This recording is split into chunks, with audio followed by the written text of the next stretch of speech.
tal? ¿Qué tal? ¿Cómo andan? ¿Qué dicen? Muy buenas tardes. Bueno, sepan disculpar, estamos acá acomodándonos, nos saludamos con... No es como, viste, sale Carlos Polimeni y nada, y hay un saludo y cómo andás y qué tal la cosa, y una cosa lleva a la otra, y hay quien dice todo bien, y hay quien dice, bueno, mira, en realidad, ¿no? Y empieza una charla.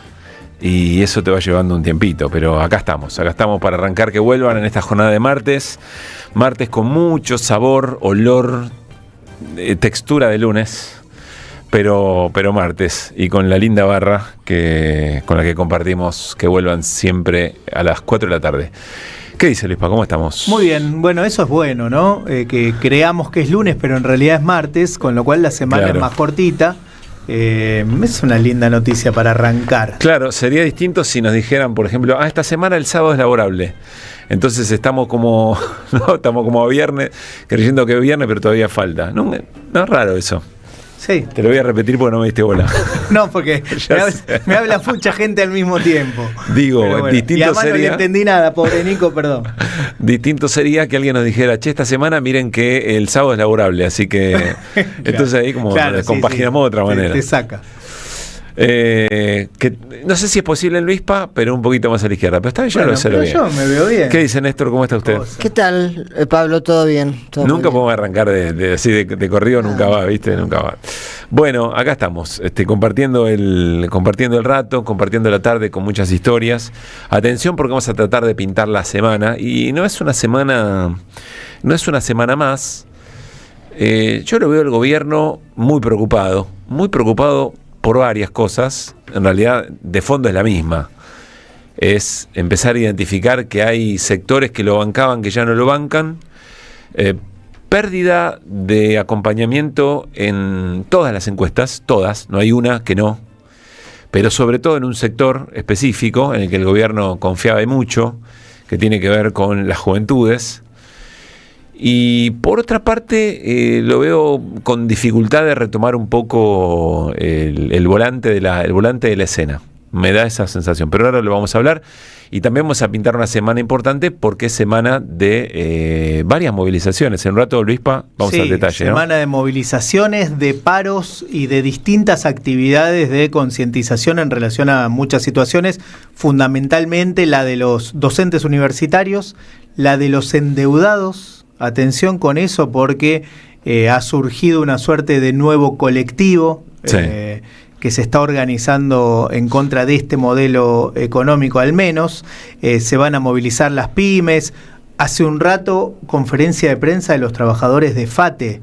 ¿Se acuerdan? Sí, FATE, claro. Que cerró sus puertas y dejó a 100 trabajadores en las calles. Hicieron una conferencia de prensa y anunciaron un plan de lucha. Bueno, una semana convulsionada desde lo gremial sin dudas, ¿no? Néstor. No, para completar un poco el panorama, la sensación que tuve esta mañana, ¿no? Que como decimos, arranca la semana laboral activa después del feriado de ayer. Sería las 9:30 de la mañana, yo ya había hecho algunas cosas, había salido y estaba preparándome unos mates y empecé a escuchar la radio, siempre escucho la 530, no se sintonizaba bien por la radio normal, que a veces pasa, hay que encontrarla, entonces bueno, empecé a hacer un zapping radial. Metió el palazo, de paso. No, pero en general se escucha bien, pero a veces por alguna interferencia, capaz es un problema del barrio, no sé. Lo que te quiero decir es que en el zapping habré pasado, no sé, mínimo por 5 radios que estaban todas con noticias horribles para el gobierno y horribles sobre la situación nacional. Entrevistas a empresarios quejándose con mucha razón que tenían que achicarse o que no vendían. De esas 2 o 3 mínimas, una editorial de un personaje del establishment muy duro contra el gobierno, otra sobre las movilizaciones que plantea Luispa. Y me imaginé, esa es la imagen que me vino a la cabeza, es Milei reaparecido después de 10 días de encierro. Escuchando eso se vuelve más loco todavía, porque no había una a favor, pero ni una, era tremendo. La verdad que fue impactante. Bueno, reapareció. Ahora vamos a hablar un poquito de la ausencia de Milei de días anteriores. Estaba escribiendo un libro. Hay mucho revuelo con eso. Pero la verdad que la aparición ayer de Milei sabor a nada, digamos, ¿no? Una reversión de la historia muy tirada de los pelos respecto de la frase de San Martín, seamos libres, que lo demás no importa nada, y a partir de ahí la construcción de un discurso. Por lo menos le dijo José, creo que le dijo José. Sí. No estoy seguro, ¿sí? Le dijo José. No sé, quiero creer que acertó en el nombre. Pero bueno, la verdad poco y nada de lo que ayer haya dejado Milei respecto a esta escena, ¿no? A eso me refiero. Y no nos olvidemos de los Gandalf, ¿no? Algo hay que decir. Llamativo, ¿no? Muy bueno. Una banda de Gandalf. Muy bien estuvieron, ¿no? Los Gandalf que fueron a buscar a Peter Thiel allí a Barrio Parque, sí, a la casona de Barrio Parque. ¿Sabés de qué estamos hablando, Néstor? No. Bueno, serían ¿cuántas? ¿20 personas? ¿30 personas con mucho? Sí. Todos disfrazados de Gandalf. ¿Sabés quién es Gandalf? No. Gandalf es el mago, el hechicero del Señor de los Anillos. Acá. Y como Peter Thiel tiene esa cosa con el Señor de los Anillos, de hecho Palantir, que es su empresa, tiene alguna reminiscencia, no me preguntes exactamente qué quiere decir, pero está vinculado al Señor de los Anillos. Son las piedras que ven el futuro, una cosa por el estilo. Bueno, como están en ese mundo nerd, con respeto. Con respeto, porque es una gran trilogía. Sí, no, a mí me encanta, absolutamente. Okay. Pero bueno, no soy un experto. ¿Estaba Lemoyne disfrazada? No, Lemoyne creo que no, porque no era el sentido de la. No, puede estar infiltrada. Claro, infiltrada puede ser. Y fueron a reclamarle, a decirle no pasarán, que era también una escena del Señor de los Anillos. Bueno, hicieron un show ahí, hicieron lo suyo y se fueron, ningún disturbio, nada.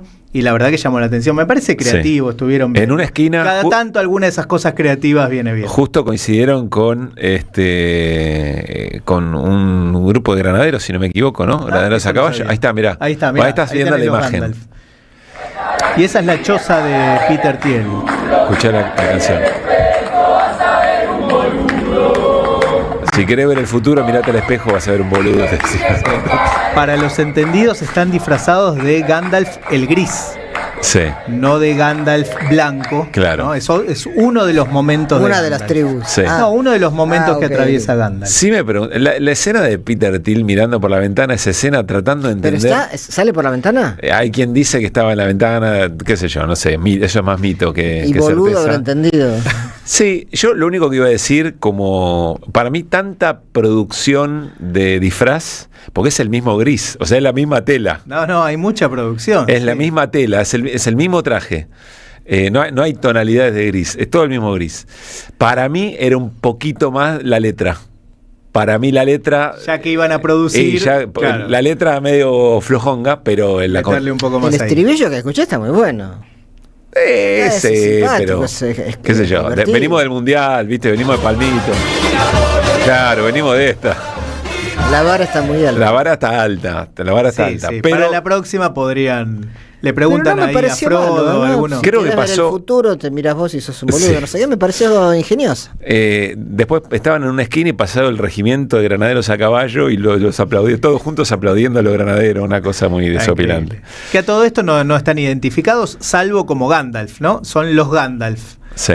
No se sabe qué hay por debajo. Bueno, dicho esto, que le dedicamos muchísimo más de tiempo al que le hubiéramos dedicado sí. Pero yo creo que completa estas escenas que estamos viendo, que desde distintos sectores de la sociedad hay como un hartazgo de muchas cosas. Esto es un condimento simpático, no mucho más que eso, pero me parece que... No, para mí es completa o abunda más. Es un aderezo que le da... se levantó en todos lados, en todo el mundo están viendo los Gandalf de Argentina que están en la puerta de la casa de Peter Thiel.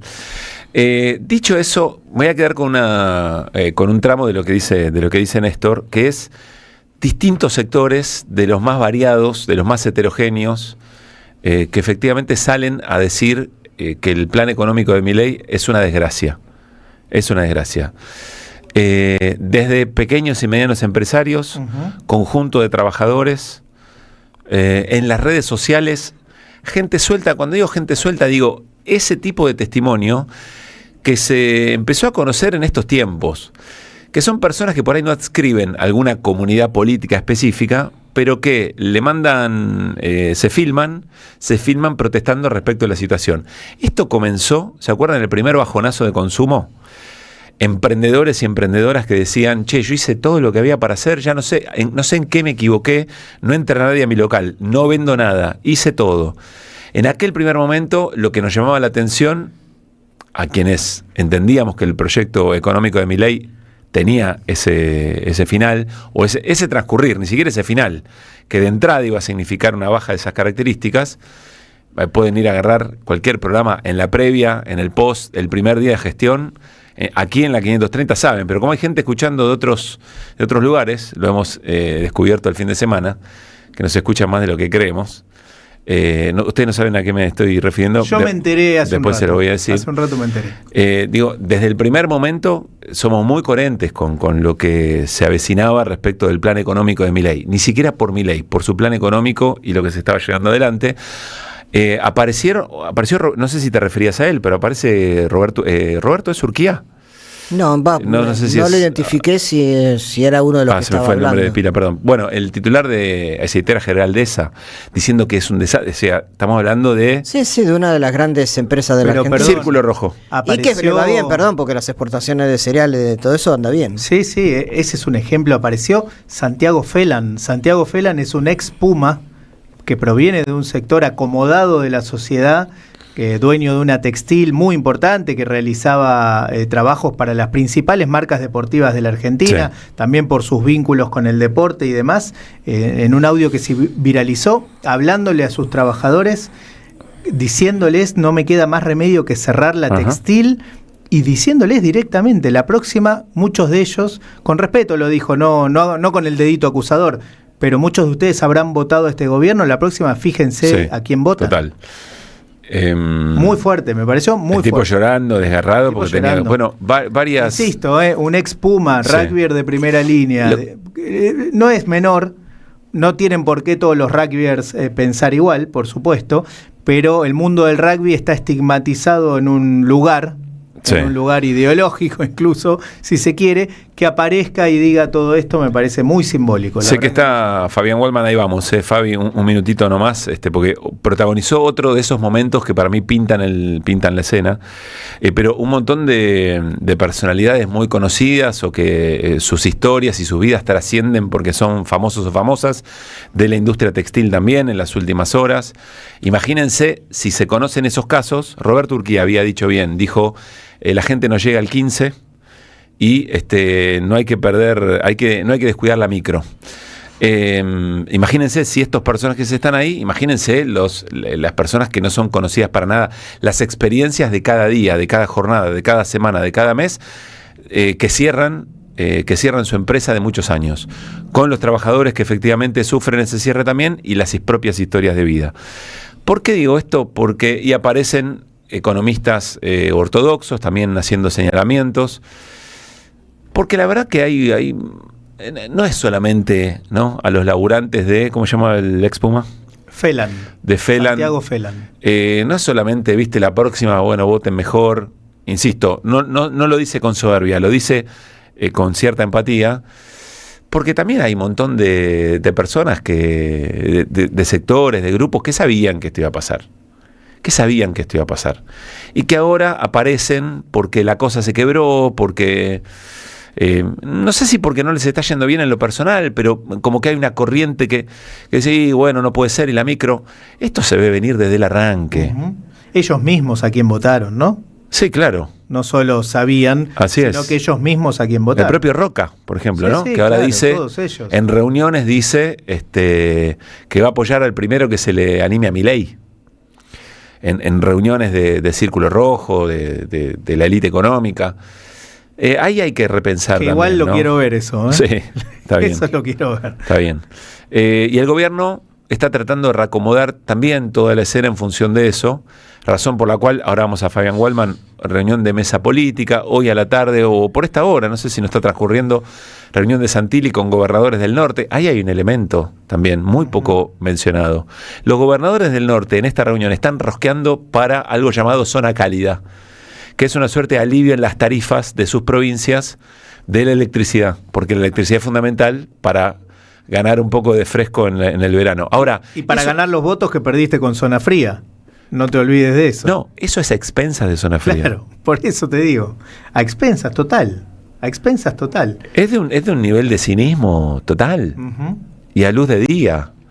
En medio de todo eso aparece una escena, un metro cuadrado, donde todo esto se juega de una manera desopilante, por no decir trágica y nefasta, que son las conferencias de prensa de Rabier.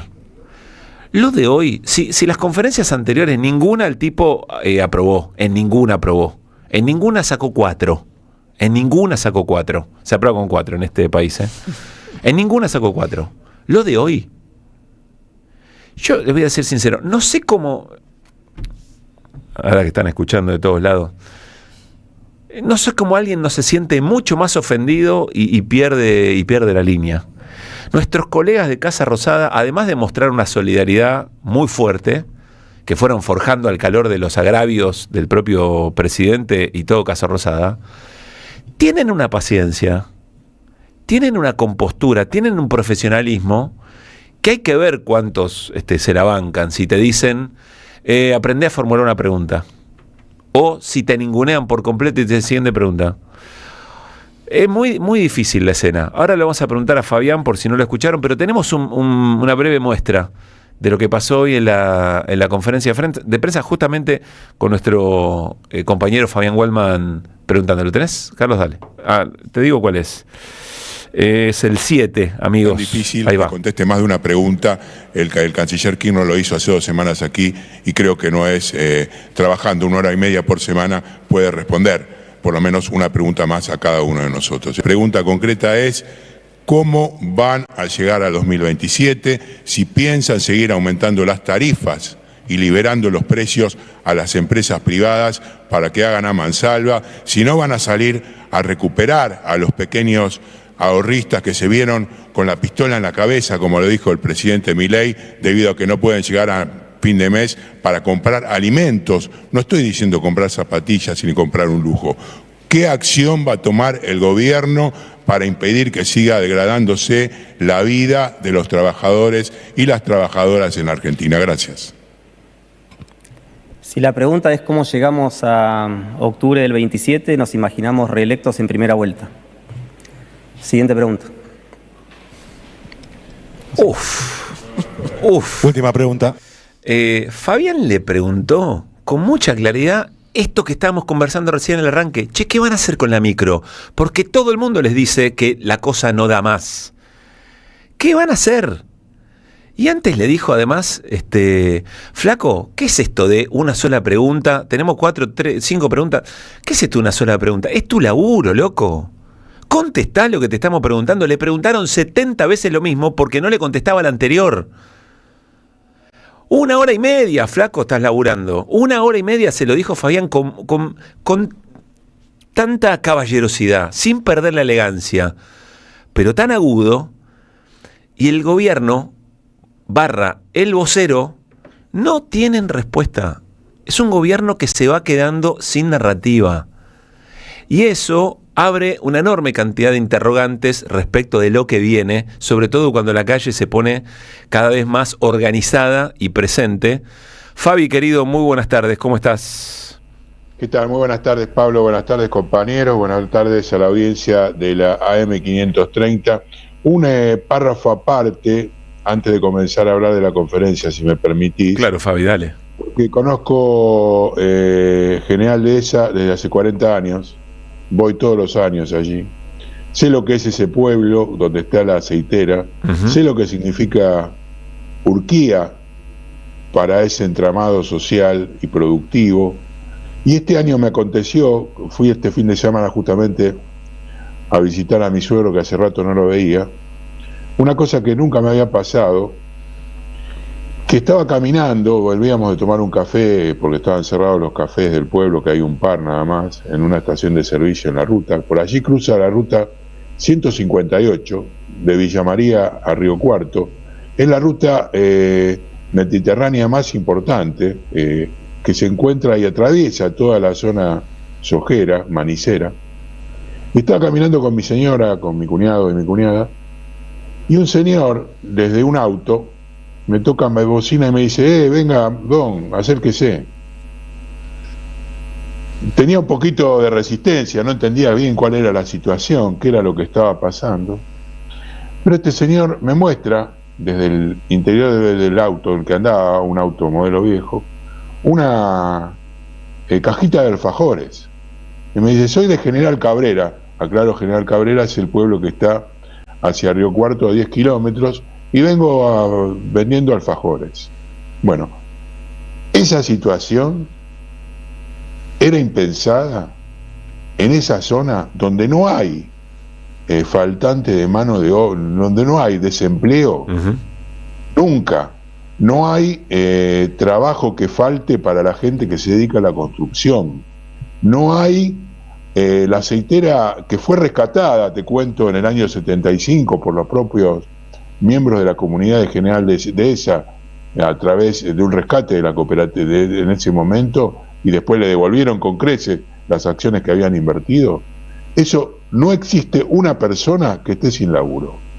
Yo no conozco en las épocas peores, te estoy hablando la primera vez que fui allí, fue en 1986, nunca faltó el trabajo. Bueno, y vos lo que nos estás contando es que aparecen habitantes, vecinos y vecinas tratando de ir a actividades de subsistencia, digamos. Sí, además un fin de semana largo, que justo coincidía con el patrono del pueblo de General Dehesa, con el santo que correspondía. Buen testimonio, realmente Fabián, buen testimonio. Una situación, te digo, que nunca la habíamos vivido, nunca la habíamos vivido. Bueno, como vos bien decías... Vinculémoslo, ¿no? Sí. Hoy muchas de las preguntas tenían que ver efectivamente con, el destino de los fondos, que es lo que sí, no claro, respondió, los fondos que tienen asignación específica por ley, pero sobre todo, ¿qué pasa con la micro, ¿no? Que es lo que le estabas preguntando. ¿Qué pasa con la micro y qué pasa con la asignación de los fondos? Volví por la autopista Buenos Aires-Rosario Córdoba. Sí. Un desastre. Los parches que tienen 1 metro de altura para tapar los agujeros, esos que dicen que están haciendo lo de Vialidad Nacional, increíbles. Yo filmé un videito, lo subí a mis redes ayer. Sí, y esas son rutas muy cercanas a localidades muy importantes, deben ser de las mejores, ¿no? Imagínate. Sí, claro, por supuesto, atraviesa toda la Pampa Gringa, Marcos Juárez, Leones, Villa María, así hacia el norte, hacia Córdoba, San Francisco. Y lo que aconteció hoy en la conferencia de prensa realmente tiene que ver con dos cosas, creo, Pablo, dejarme contarte. Por un lado, con respuestas que tenía que dar sí o sí a partir de un caucheo el vocero. Tenía que decir que ellos van a reelegir el 2027 en primera vuelta, y tenía que poner alguna chicana, en este caso me la hizo a mí, diciéndome que tenía que aprender a preguntar. Aprendí a preguntar, me dijo Fabián. En este contexto, un vocero que no es respaldado ni siquiera por el propio entorno de la Casa Rosada. Hoy fue evidentísimo lo que aconteció después de la conferencia, charlando con gente que estaba presente en la conferencia, funcionarios de otra área, a los que les cuestionamos el contenido de la reunión, y les pregunté si efectivamente había diálogo con Javier de ese sector de comunicación. Nosotros nos comunicamos con el gobierno, me contestó. Fabián, de todas maneras, así como dijimos la semana pasada, la anterior, no es Sturzenegger el problema, y lo que claro. Tampoco Javier el problema. No tiene cómo contestar, ese es el tema. No hay respuesta posible. Desde ya tenés gente que la guitarrea mejor, que tiene más recursos, pero no hay una respuesta franca posible, sobre todo cuando Javier amagó a querer responder con con una soberbia, como si el gobierno efectivamente tuviera razón y razones, y ahí es donde se empantanó con el tema de la asignación de los recursos. Ustedes le estaban preguntando por algo que el propio Javier había dicho, y él tratando de decir que no había dicho lo que había dicho, que es que efectivamente el gobierno destina parte de lo que tiene que asignar por obligación, por ley, a las rutas para tratar de aumentar la cuenta del equilibrio fiscal. No solamente dijo eso, sino que dijo que el ministro está protegiendo los recursos, dando a entender que justamente lo que está haciendo es timbeando. Sí. O sea, toma toda la guita para ponerlos a resguardo, en vez de invertirlo en lo que tienen que invertir. Pero por eso digo, por un lado, Fabi, es el gobierno que no encuentra la manija de lo que se le está viniendo encima. Lo que se le viene encima es su propio ser. Lo que se le viene encima es su propia construcción. Es el contenido. Y la última, Pablo, porque era lo que nosotros hablamos el jueves pasado, y tenía que ver con la agenda de Javier Milei, que dijimos acá al aire, que hacía 10 días que no hablaba. Vos me acotaste ahí que venía de dar 4 o 5 entrevistas, que no se conocía la agenda. Sobre el conocimiento, la pregunta de Pablo Lapuente después fue, ¿cuál ha sido la agenda del presidente durante estos 10 días que no se conoció? Javier primero dijo, bueno, la agenda del presidente la vamos a dar cuando la tengamos. Y después le volvió a preguntar, bueno, ¿pero qué hizo? Bueno, no la tengo, dijo. No hubo agenda. Sí, claro. O sea, inclusive le preguntó por la salud del presidente y dijo que el presidente más o menos está en control. Sí, la vieja frase. En un momento yo escuché que alguien dijo, tomó agua tranquilo.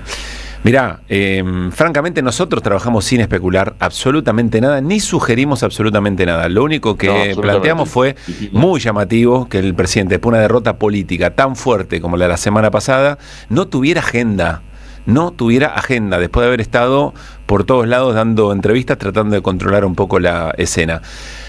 Vamos con la mesa política. Vamos, si te parece. No, a la noche seguramente vamos a contestar con un poco más de detalle, pero francamente que se hayan preocupado tanto por las interpretaciones de lo que pudo haber estado haciendo Milei, si nosotros teníamos la idea de que era importante, bueno, ahora imagínate, ¿no? Imagínate. Ahora es muchísimo más importante. De la mesa política, que Fabi, puntual y cerramos. Sí, cortito, sí. La mesa política duró aproximadamente 2 horas, un poquito más. Los primeros que se fueron Patricia Bullrich y Luis Caputo, aunque Luis Caputo volvió y se está realizando una reunión con un personaje que ingresó a la Casa Rosada, que no sabemos bien quién es todavía, pero bastante protegido. Ya nos enteraremos, supongo, porque si es un personaje importante seguramente lo darán a conocer, pero al margen de eso, el tema que estuvo ausente y que el gobierno definitivamente está pateando es el tema de las PASO, Pablo. Lo que era tan importante y venían levantando como herramienta para justamente poder condenar, entre comillas, al peronismo el año próximo, hoy no tienen los votos a esta hora, 18 de agosto, cuando son las 4:34, para poder llevar adelante esta sesión. Sí, hablaron de otras cosas, hablaron de la Cámara de Diputados, pero lo que está más que claro que ahí, en esa política, todavía faltan muchas cosas por caminar y las definiciones no están a la orden del día en lo que el gobierno efectivamente necesita para avanzar y definir, después de venir de una semana en la cual se reunieron con Ritondo y De Andrés, Diego Santilli y Lule Menem. O sea, esta mesa política debería haber informado sobre esa situación en el del off, digamos, en lo que informaron desde el propio entorno de esta estructura del gobierno. Ese tema no figura. Y bien. Sobre Diego Santilli, la reunión con los gobernadores, a tener en cuenta que solamente va a haber 4 gobernadores. Esto habla de alguna manera que el resto de los gobernadores del Norte Grande no están tan metidos en la internita, digamos, como para llevar agua al molino del gobierno. Los principales, los que van a estar allí son Jaldo Sáenz, Zero y no me acuerdo quién era el cuarto, pero Sadir y Sadir. Estamos hablando de 2 radicales y 2 filoperonistas a esta altura, podríamos nombrarlos, con lo cual el resto de los gobernadores del Norte Grande no tienen ni mucho menos cerrado ningún acuerdo más, tomando en cuenta lo que sucede en Misiones con esta, de alguna manera, emancipación de Pasalacua, que me dijeron fue muy interesante el discurso que brindó el 17 de agosto ayer en Misiones, hablando de la división interna y la independencia del propio Carlos Rovira. Bueno, así que estar atentos. No lo escuché, le vamos a prestar atención entonces. Fabi, gracias como siempre, un gran abrazo. Abrazo, hasta luego. Bueno, Fabián Waldman charlando con nosotros.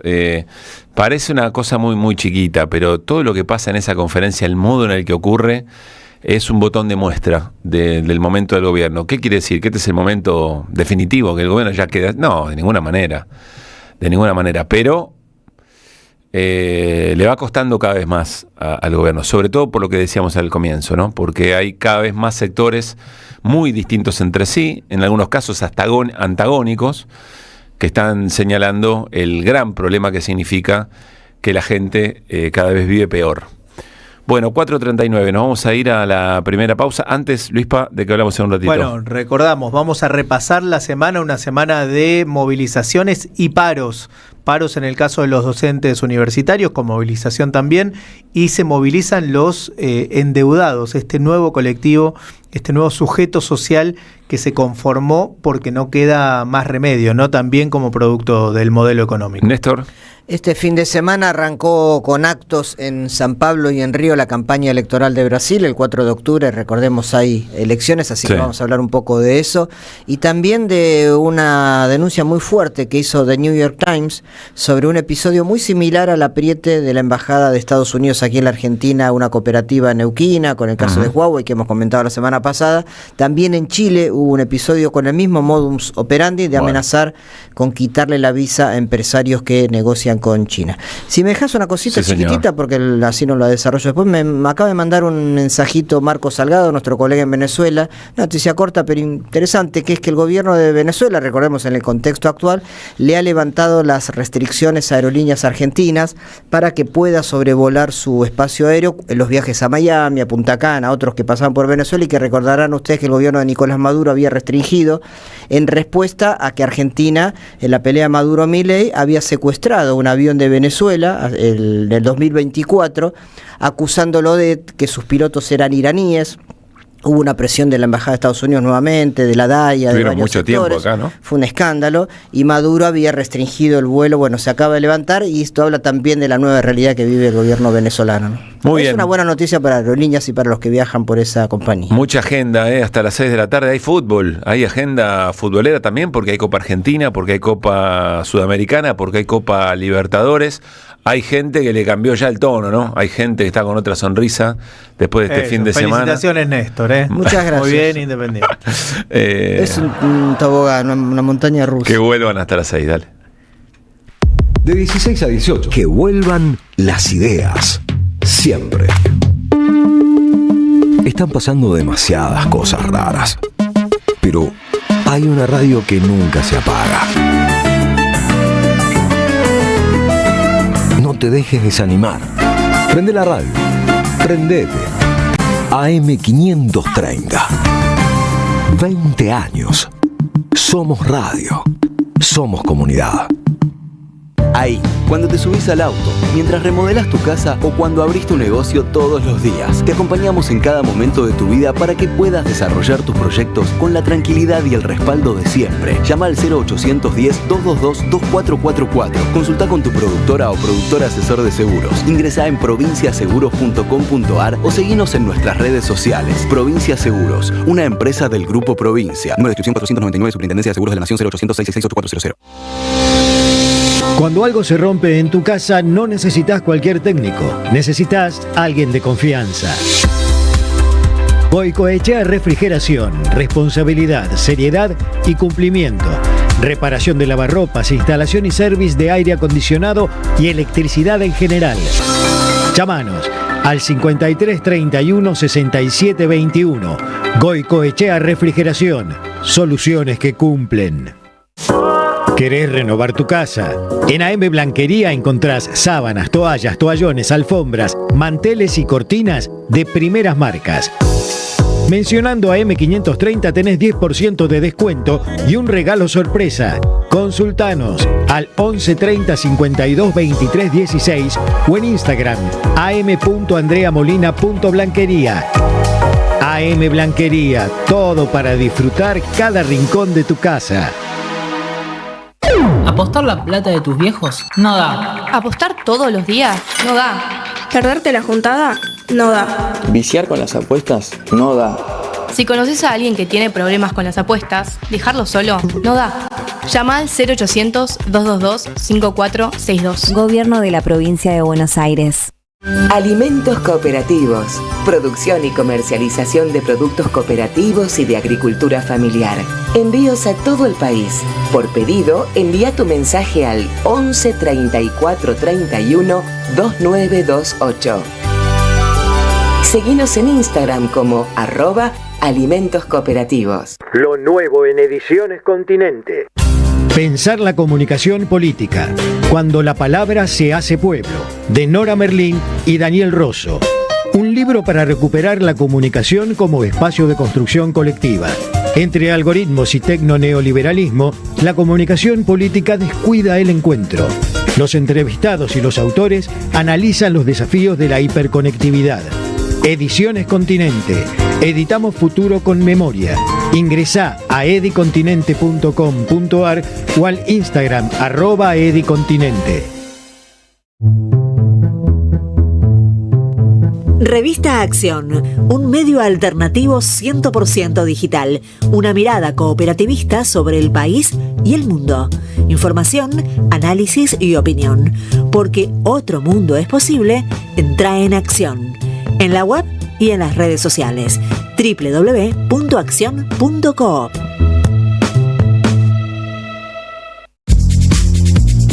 De 16 a 18, AM530, Somos Radio. Que vuelvan las ideas. Pablo Caruso, Luis Pablo Giniger, Néstor Restivo, Mariano Hamilton. Vuelven en ideas siempre. Siempre.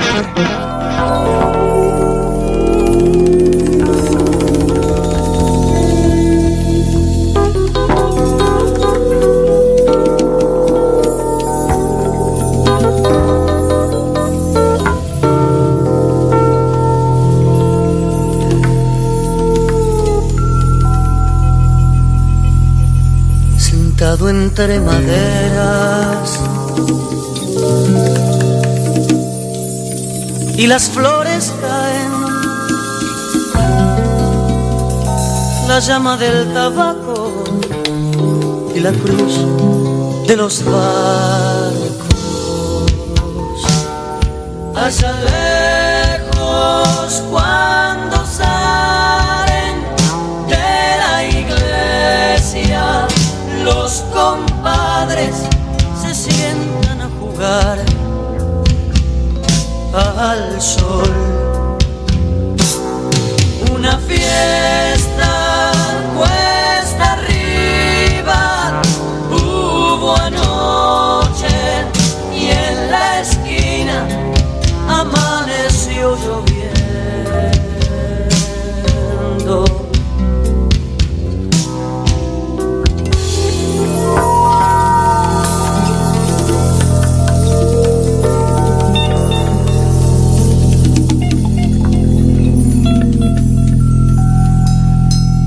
Sentado entre maderas y las flores caen, la llama del tabaco. 4 de la tarde, 47 minutos. Vi una entrevista de Luis Novarecio a Baglietto. Juan Carlos Baglietto, que me gustó mucho, se la recomiendo. Sí, muy linda entrevista. Es un tipo muy inteligente, Baglietto. Sí, y uno de los cantautores y una de las voces más lindas de la Argentina, ¿no? Bueno, tengo varias cosas para compartir con ustedes. Primero, decirles, durante lo que resta de esta jornada, parcialmente nublado. Lo de los nublados ya nos excede por completo. Es comentario, ¿no? ¿Qué hicimos tan mal que como para que no nos den sol por acá? Hay varias respuestas posibles. Sí, la verdad que hicimos bastantes cosas mal. Sí, como humanidad, te diría. Claro, pensémoslo de lo colectivo, porque si arrancamos desde lo personal, que hicimos mal, como para merecer esto, ya estamos en no tenemos un ego tan grande como para pensar que es culpa nuestra. Claro, entonces, ¿qué hicimos como comunidad para que nos esté pasando esto? Mañana miércoles, mínima 6, máxima 15 grados, parcialmente nublado, neblinas, parcialmente nublado. El parcialmente nos da como una expectativa, ¿no? ¿Habrá un rinconcito de sol? Puede ser. Solo decirles que día completamente despejado no hay. Lo más tranqui que hay es sábado algo nublado. Pero después es o nublado o parcialmente. Hay que aprovechar el rinconcito de sol que hay. Me vino a la mente una imagen hermosa de la película, una película de... Ay, ¿cómo estoy? Va a salir partila, la primera. Realismo italiano. Ladrón de bicicleta. No, pero es de Sica, ahora me estoy acordando. Ya me voy a acordar el nombre de la película. Y están todos muy pobres, gente muy miserable, y sortean un pollo. Y bueno, y lo gana un viejito, y cuando lo está comiendo aparece en un cielo muy nublado un rayito de sol y la gente se va acomodando, todos van comiendo el pollo, según cómo se mueve el rayito ese de sol. El único que aparece en el cielo es el que está permanentemente encapotado. Así estamos, ¿no? Enseguida te van a decir nuestros amigos y amigas. Estoy atento a ver quién nos dice cuál es la película. Yo pregunto de todas maneras, ¿con el tiempo así se seca la ropa? Ya me acordé. Sí, decilo. Milagro en Milán. Milagro en Milán. Bueno, me dicen que por Parque Chacabuco salió el sol, pero bueno, qué sé yo. Aprovechen y cuelguen la ropa. Vamos todos para Parque Chacabuco. Sí, señor. Bueno, eso por un lado. Por otra parte, la soberana yerba cooperativa cultivada por familias campesinas, donde el campo vuelve a ser sinónimo de trabajo digno. Nacida en El Dorado, Misiones, agroecológica Sintac, 180 días de estacionamiento natural. Yerba mate La Soberana, pago digno para el productor, precio justo para vos. Encontrala en Instagram como @lasoberana.yerbamate. Conseguirla en los nodos y almacenes de la UTT. Comprarla en línea en www.lasoberana.com.ar. Y cerramos esta ventana porque se nos viene entrevista. Gracias a Pablo Torres, autor de El Mar Vacío, Narrativas al Sur del Río Bravo, editorial Corregidor.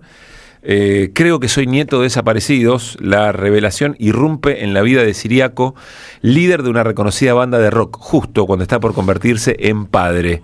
La certeza de que su historia personal guarda secretos lo empuja a una búsqueda urgente de identidad, mientras su padre Ernesto se aferra al silencio y se niega a acompañarlo. Gracias, Pablo, además por la dedicatoria.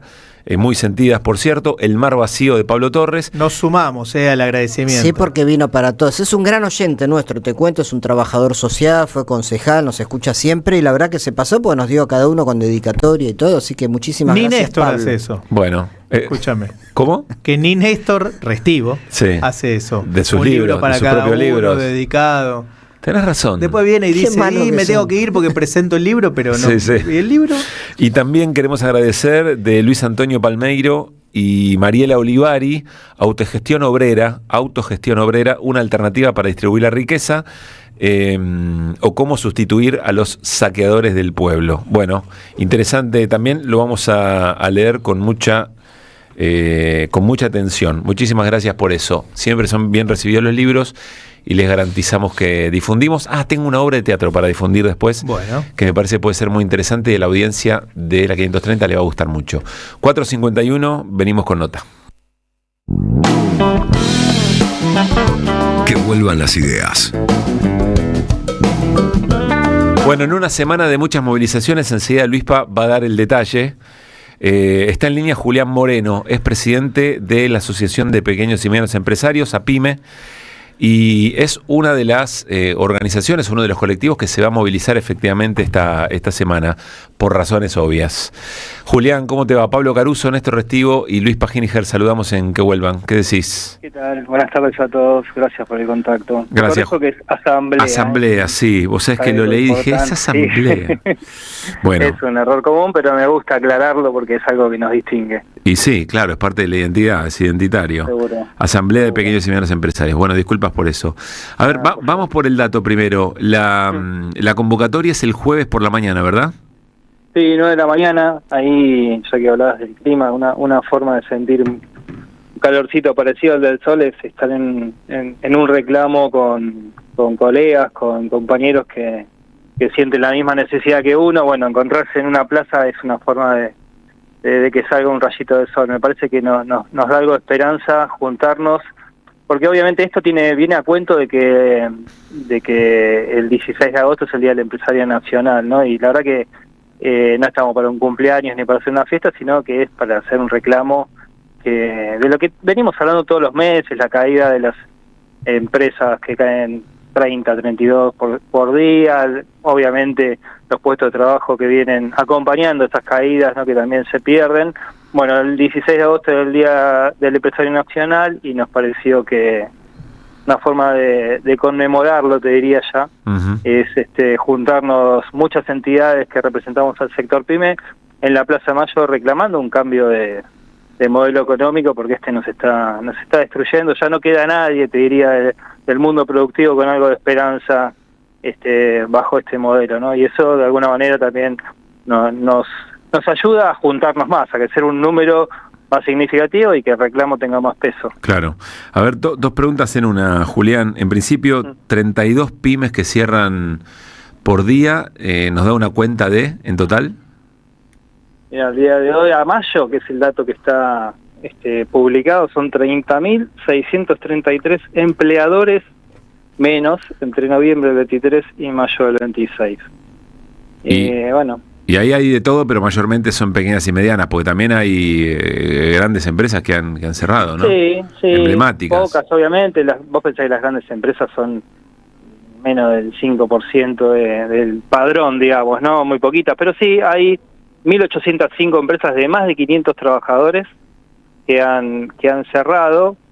Obviamente los que más, en número, digamos, los más golpeados del comercio, por una cuestión de escala, de tamaño y demás, hay cerca de 8.500 comercios menos, pero bueno, le siguen todos los demás, ¿no? La industria manufacturera, que son de las medianas grandes, tenés 4.000. Esas son las que más me duelen, te diría, conceptualmente, porque el sector industrial es un sector que cuesta mucho construir, que cuesta mucho defender, que lleva décadas o años de formación, desde profesionales hasta operarios, hasta, bueno, distintas capacidades que nuestro país logró tener para tener su industria manufacturera, ¿no? La industria me gusta recordar que lo que hoy es el G7, los países desarrollados, antes se llamaban países industrializados, ¿no? Era una forma de describir a los países desarrollados.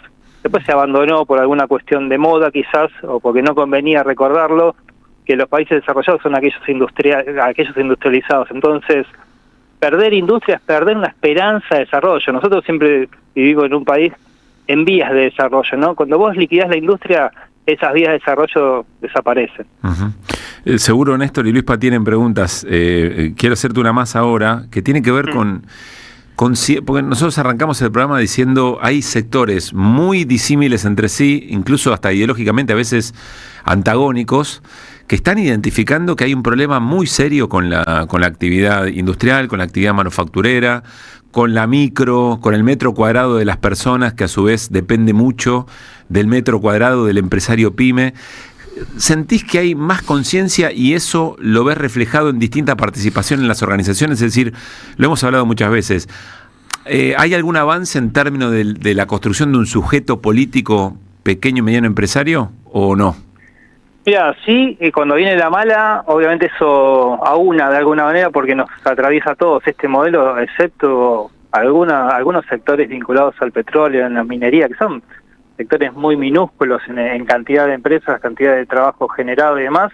Sí, mueven el perímetro del PBI, ¿no? Por los bienes que generan, pero a los fines del efecto que derrama sobre la sociedad son prácticamente nulos. Todo el resto la viene pasando mal. Obviamente que hay sectores muy golpeados, los textiles, el calzado, la industria en general, la construcción, pero hoy eso está derramando en una malaria generalizada, y eso mal que mal está haciendo ver, si querés, a los empresarios en general, y quizás a los no politizados, a los no tan informados, que bueno, que hay una cuestión que los excede, que no es por culpa de ellos lo que les pasa, sino que es una cuestión muy vinculada al modelo.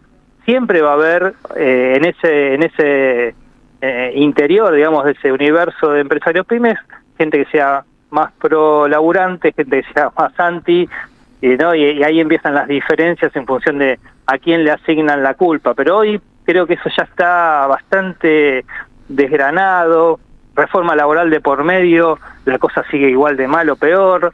O sea, ya no hay argumentos para defender un modelo que no deja de castigar. Ya te digo, 30, 32, 33 empresas por día que van cayendo. Bueno, eso es una realidad tan manifiesta que ya no hay forma de defender el modelo que genera esto. Entonces, eso va juntando a los distintos grupos empresarios.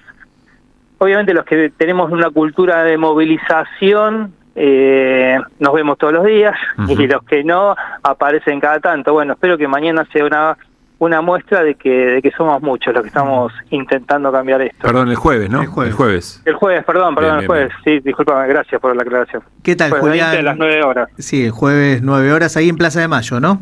Sí.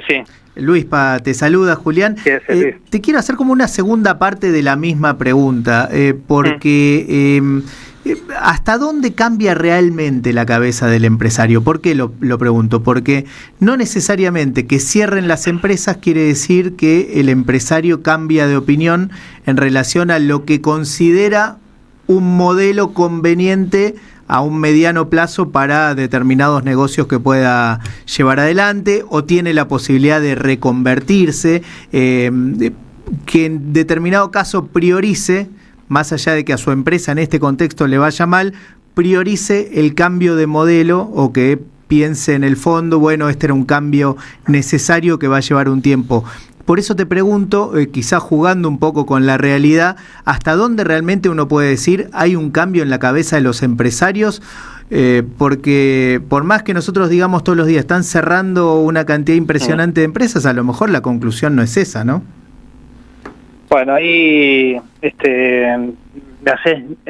me traes unos nubarrones, si querés, al espíritu que trataba de no de fue generar. Mi intención, Julián.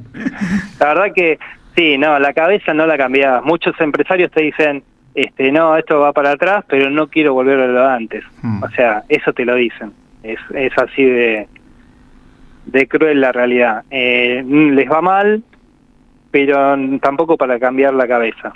A muchos, no te digo que a todos. Obviamente es un universo súper heterogéneo, hay de todo, ¿no? En el mundo empresario, es como en el mundo del trabajo. Pero hay de todo, hay de todo. Es cierto que cambiar la cabeza requiere, bueno, formación, te diría, no alcanza con experiencias nada más. A veces, bueno, pasa esto, que la realidad los atraviesa, pero no se ponen a cuestionar el fondo del asunto, y bueno, pueden adjudicárselo a otras cuestiones que bueno, no necesariamente tienen que ver con un modelo ideológico. Es la verdad, pero bueno, yo creo que en este momento lo que tenemos que juntarnos porque en el día a día, cada paso que da este gobierno es un retraso que va a llevar décadas recuperar. Entonces, hoy lo que es importante es detener este proceso de desguace de la industria nacional, de desguace del entramado productivo. Paremos esto, después vemos que construimos. Hoy necesitamos que todos se sumen para parar este proceso. Pero es interesante, por eso te hacía la pregunta, es interesante lo que contás, porque bueno, uno puede llegar a una conclusión fácil y decir, bueno, cierran, tal cantidad de empresas están cerrando por día, la gente, los laburantes de esas empresas se quedan sin trabajo, no hay manera de que no gane un gobierno nacional y popular como conclusión fácil, ¿no? Y a veces no es tan lineal la cosa. No, para nada, no es lineal, es así, es tal cual lo planteas vos, no es lineal, pero bueno, hoy lo que tenemos, ya te digo, es detener este proceso. Después nos ponemos a debatir cuál es el modelo que necesitamos. Lo que tiene que quedar claro es que esto no puede continuar. Ya te digo, cada día que pasa es 33 empresas menos, y ahí tenés varios centenares de dramas sociales que terminan mal, ¿no? Vos tenés las consecuencias. Estas semanas estuvimos hablando mucho de la mora, de las familias y demás, ¿no? Bueno, estos son prácticamente consecuencias que después terminan en lo peor, ¿no? Pueden terminar realmente las familias endeudadas y los pymes endeudados. Recién un compañero me preguntaba, ¿no? Las pymes, ¿cómo vienen con la deuda?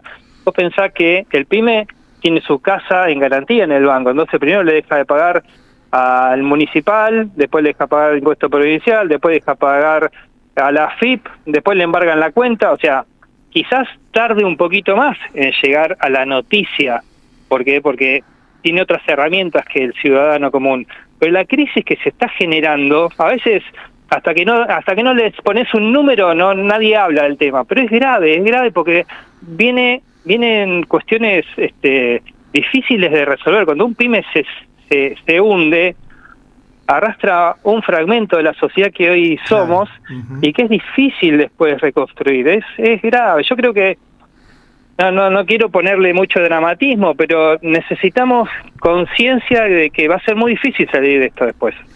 Julián, ¿qué tal? Bueno, esto último que Néstor soy, lo último que estás señalando, y lo otro que señalabas con mucho énfasis de cuánto tiempo después se necesita para reconstruir capacidades productivas, de empleo, saberes. Eso ya pasó, ¿no? Con Martínez de Hoz, con el menemismo, con Macri. Es decir, se destruyen capacidades que después, bueno, la industria argentina de alguna manera lo recompone cuando tenés un ciclo más o menos largo. El kirchnerismo duró 12 años y más o menos ahí se pudo reconstituir algo. La pregunta es, ¿este grado de destrucción es el mismo ejemplo de estos que cité o es distinto por lo siguiente? Porque es una economía de alguna manera diferente, con más peso de los servicios, de la economía digital, de las nuevas tecnologías. ¿Cómo ves ese futuro de posibilidad de reconstituir en este escenario? No, cada vez es más difícil. De hecho, muchas de las cosas que se perdieron en los procesos que vos mencionaste no se recuperaron nunca más. las capacidades que tenía el Estado de administrar, si querés, recursos estratégicos se fueron perdiendo. Excepto la YPF que se recuperó, digamos, todo lo demás está en manos privadas y está alejado del arbitrio de la sociedad y sus reclamos. Es como que, bueno, ya está entregado al mundo privado y no hay mucho que hacer ahí. Entonces, cada vez es más difícil recomponerse. Si vos, la energía está en manos del mercado, por llamarlo, para no echarle la culpa a los dueños actuales, porque sea quien sea, el tema es que la manejan lógicas de mercado. Bueno, es mucho más difícil industrializar un país, porque vos tenés energía que deberías disponer a un valor que te permita apalancar procesos industriales y no, la tenés al precio del mercado internacional que la pagás como si no tuvieras energía. Y así, derivado de los insumos, los monopolios que manejan el acero, el aluminio, los polímeros, todo eso hace cada vez más difícil que el sector industrial se recupere. Por eso nunca vuelve a los valores anteriores. Puede, la pequeña industria puede recomponerse, sí, pero nunca vuelve a los valores previos al desastre. Y eso es lo que cuesta magnificar, pero es muy pesado el tema, es muy serio, porque si nosotros tenemos la esperanza de desarrollarnos algún día, de vivir en una sociedad desarrollada, necesitamos sí o sí la industria. No existe país en el planeta con 50 millones de habitantes que no tenga la industria como actor fundamental para generar empleo y desarrollo. Los que existen son subdesarrollados todos. Entonces, bueno, creo que tenemos que ser conscientes de eso y pelearle. Cuando tengamos la posibilidad de volver a ser un país con industria, bueno, ahí concientizar a la sociedad que es algo tan importante de defender como la soberanía, porque en definitiva es eso, ¿no? Es una variable más de nuestra soberanía, la industria nacional. Estamos charlando con Julián Moreno, es el presidente de la Asamblea de Pequeños y Medianos Empresarios. Julián, para cerrar, quiero ir a algo más vivencial. En estas horas se difundieron varios testimonios o en entrevistas o expresiones en redes de empresarios o empresarias que toman la decisión de cerrar una fábrica, un comercio, un emprendimiento, aún si no tuviera un local, pero con trabajadores y trabajadoras que dependen de ellos, y se les nota la angustia, se nota que además es muy difícil el cálculo de la decisión, sigo aguantando o cierro, hasta dónde sigo poniendo o ya no puedo poner más. Decíamos, seguramente son personalidades que por algún otro motivo trascienden, pero son la punta de algo que evidentemente si llegó hasta eso es porque es muy, muy masivo. Todos tenemos algún amigo, amiga, conocido, conocida que tuvo que tomar esa decisión. Yo no dejo de pensar en familias que van tratando de llevar adelante un negocio de muchas décadas o de muchas generaciones, el que se animó o la que se animó a emprender o armar poner un local, invertir, animarse a producir, a veces animarse a inventar algo, contratar trabajadores y trabajadoras. ¿Cómo se vive eso? ¿Cómo serías capaz de contarnos cómo se traduce eso? Porque yo imagino que es un trauma difícil de socializar.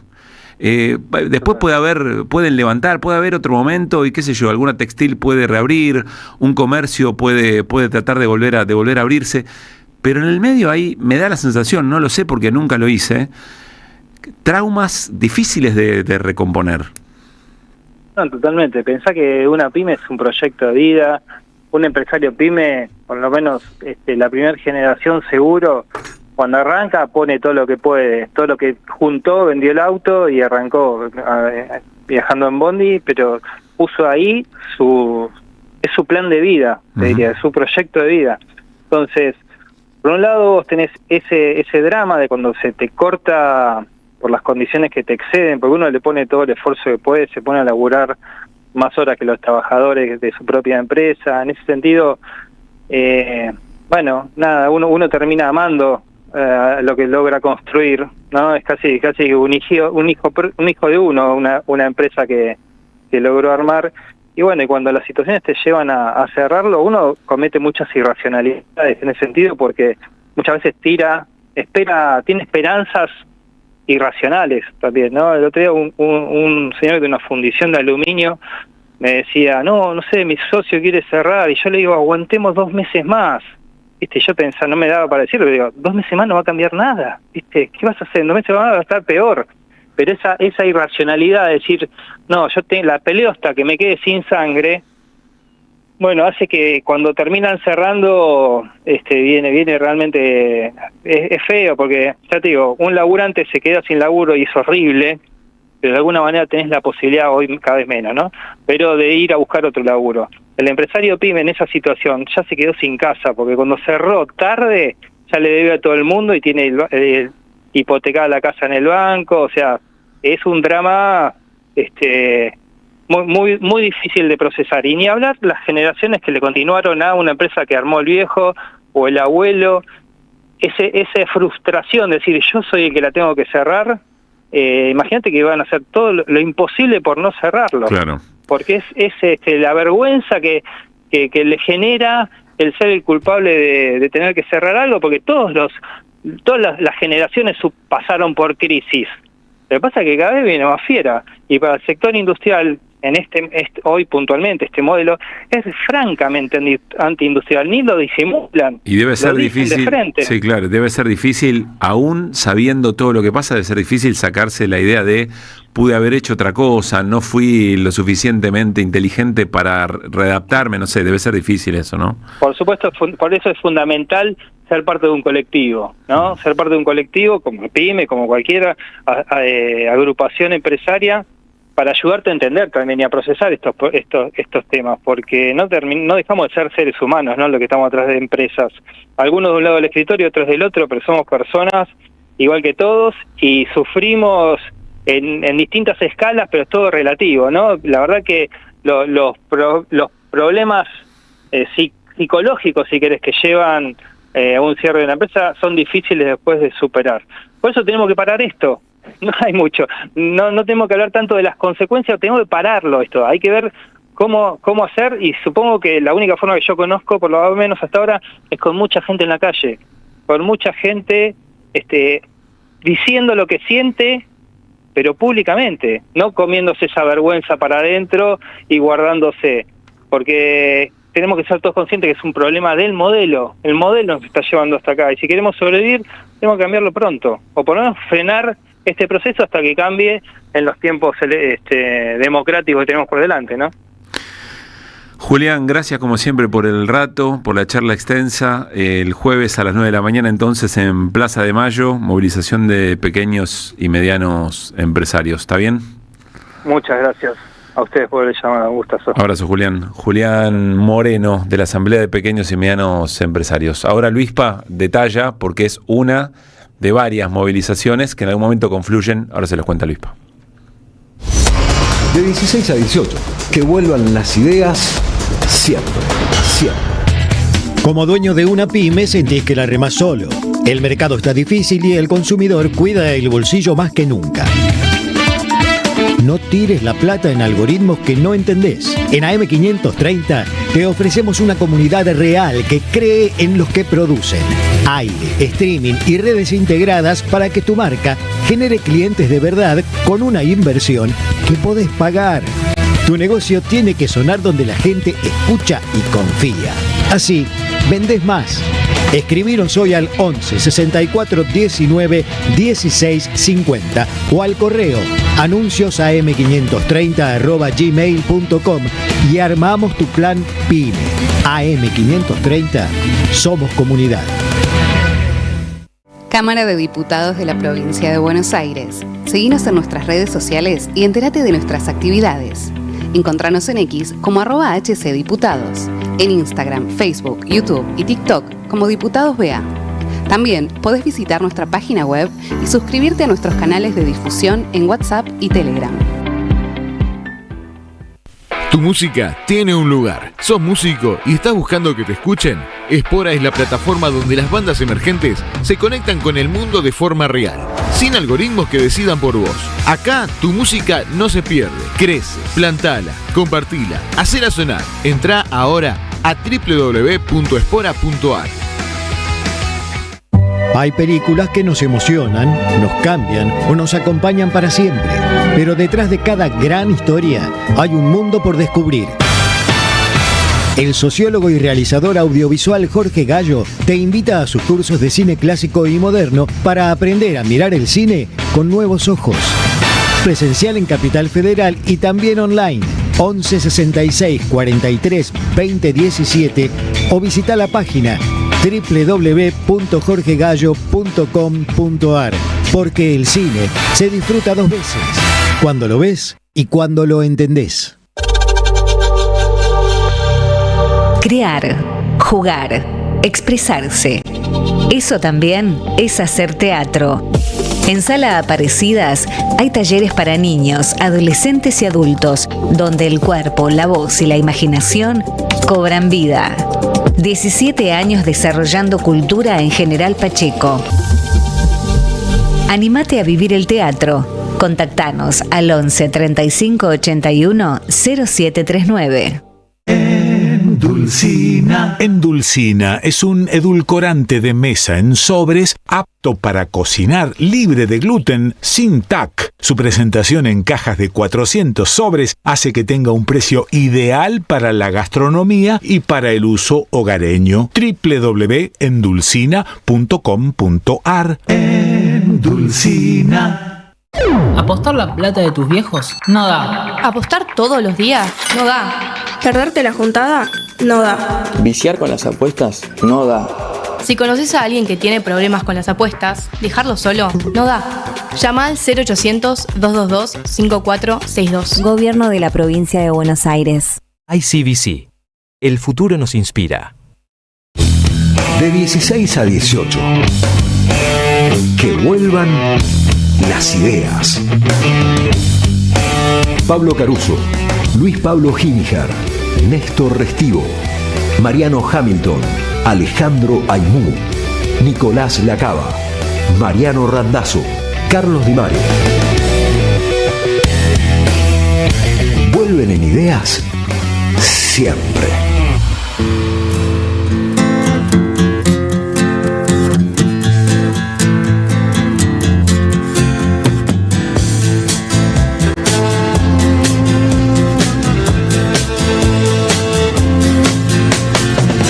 Shots ring out in a barroom night.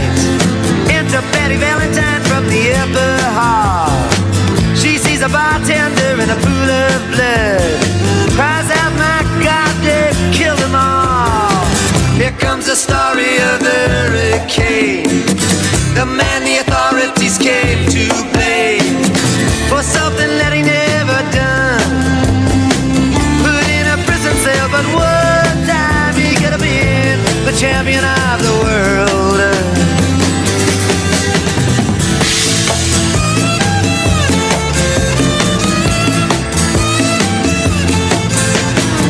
Three bodies lying there, does Patty see? And another man named Bello moving around mysteriously. I didn't do what he says, and he throws up his hands. I was only robbing the register, I hope you understand. I saw him leave and he says, and he stops. One of us had better call up the cops. And so Patty calls the cops. And they arrive on the scene with their red lights flashing in a hot New Jersey night.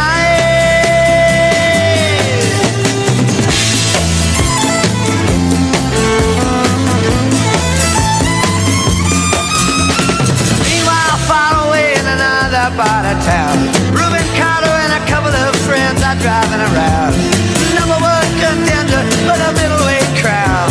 Had no idea what kind of shit was about to go down when a cop pulled him over to the side of the road. Just like the time before and the time before that. In Patterson, that's just the way things go. If you're black, you might as well not show up on the street unless you wanna draw the heat.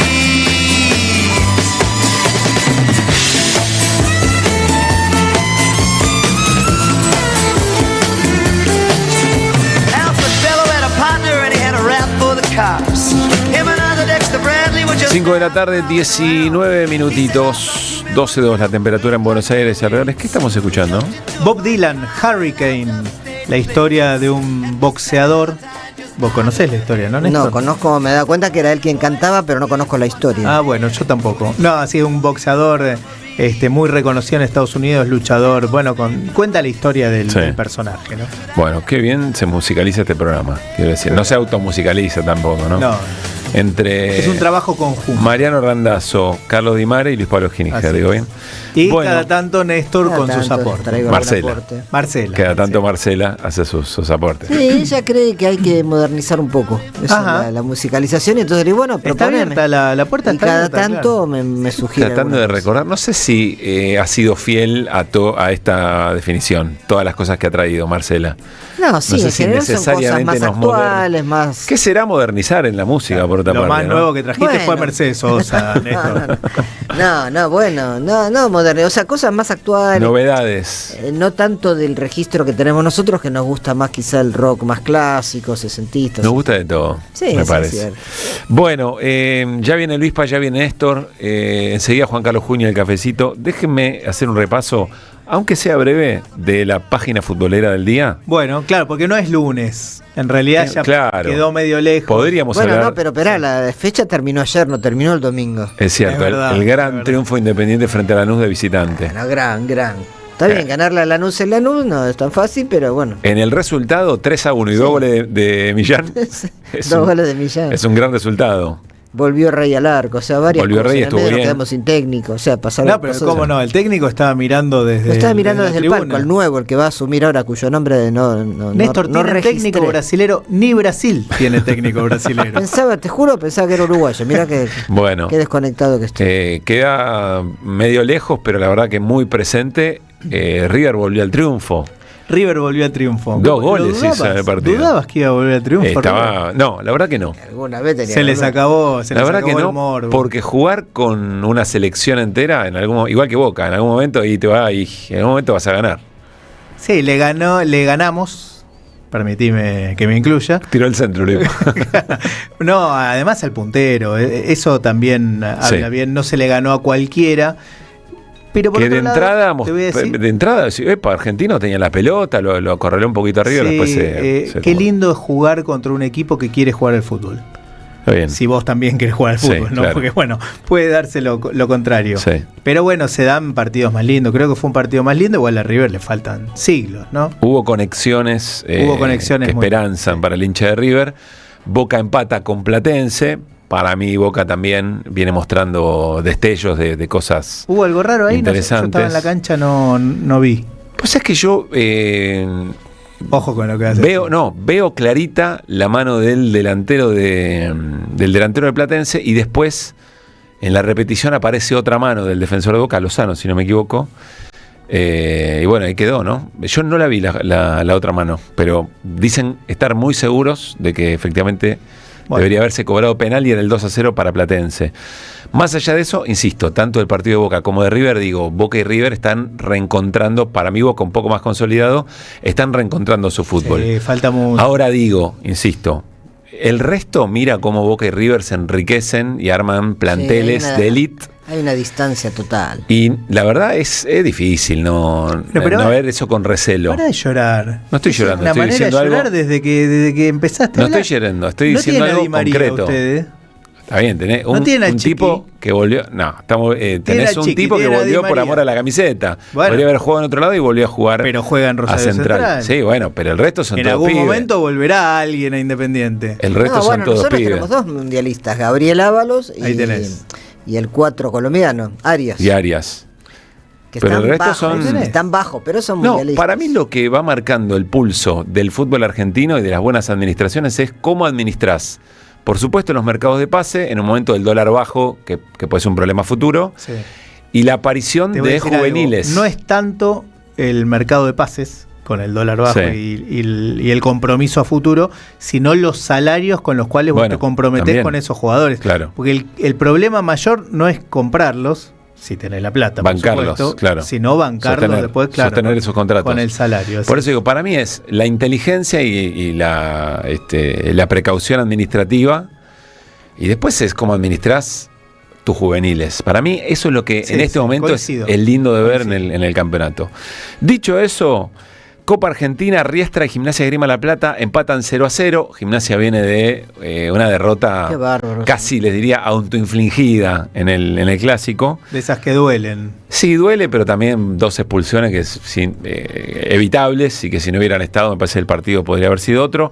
Frente a Deportivo Riestra, que también viene muy necesitado. 9:15, Banfield frente a Midland. El Banfield de Troglio, que es sorpresa también, ¿no? Porque está administrando lo poco que tiene. Hay una decisión ahí muy, muy fiel y bueno, tuvo un triunfo el fin de semana muy importante. Por Sudamericana, Recoleta y Boca juegan la revancha en Paraguay. 3-1 ganó Boca de local, con algunas ausencias, entre ellas la más importante, la de Paredes, que se fue con una sobrecarga muscular del partido frente a Platense. Creo que Lozano tampoco juega. Ya está dentro de este partido. 3-1 contra Recoleta, escúchame. ¿Qué puede salir mal? Por Copa Libertadores, 7 de la tarde, revanchas muy interesantes, muy interesantes. Independiente Rivadavia Mendoza recibe a Fluminense, empate 0-0 en el Maracaná. Y Universidad Católica recibe en Chile a Estudiantes de La Plata, empate en 1-1, empate en La Plata, 1-1. Y veremos qué pasa. Así que la verdad, agenda deportiva, futbolera muy pero muy linda. Bueno, 5:25. Luis Pablo, ¿pintamos la calle esta semana? Pintemos la calle, lo adelantamos bastante en las distintas charlas que tuvimos hasta ahora. Te propongo empezar por los docentes universitarios, por una suerte de orden cronológico, si querés, porque las distintas actividades y movilizaciones empiezan en realidad hoy mismo. Está planteado así. De parte de la CONADU histórica, que como ustedes saben, ya hemos contado varias veces en este programa, es una de las federaciones nacionales de docentes universitarios más importantes. La CONADU histórica hace paro, realiza un paro nacional desde hoy martes hasta el sábado. La CONADU histórica, ¿por qué subrayo CONADU histórica? Bueno, porque no todos los docentes, las federaciones, incluso las facultades de las distintas universidades adhieren a al mismo gremio. Algunos docentes adhieren a la CONADU histórica, otros adhieren a CONADU y a otras federaciones que también existen en el país. Los que adhieran a la CONADU histórica paran desde hoy hasta el sábado.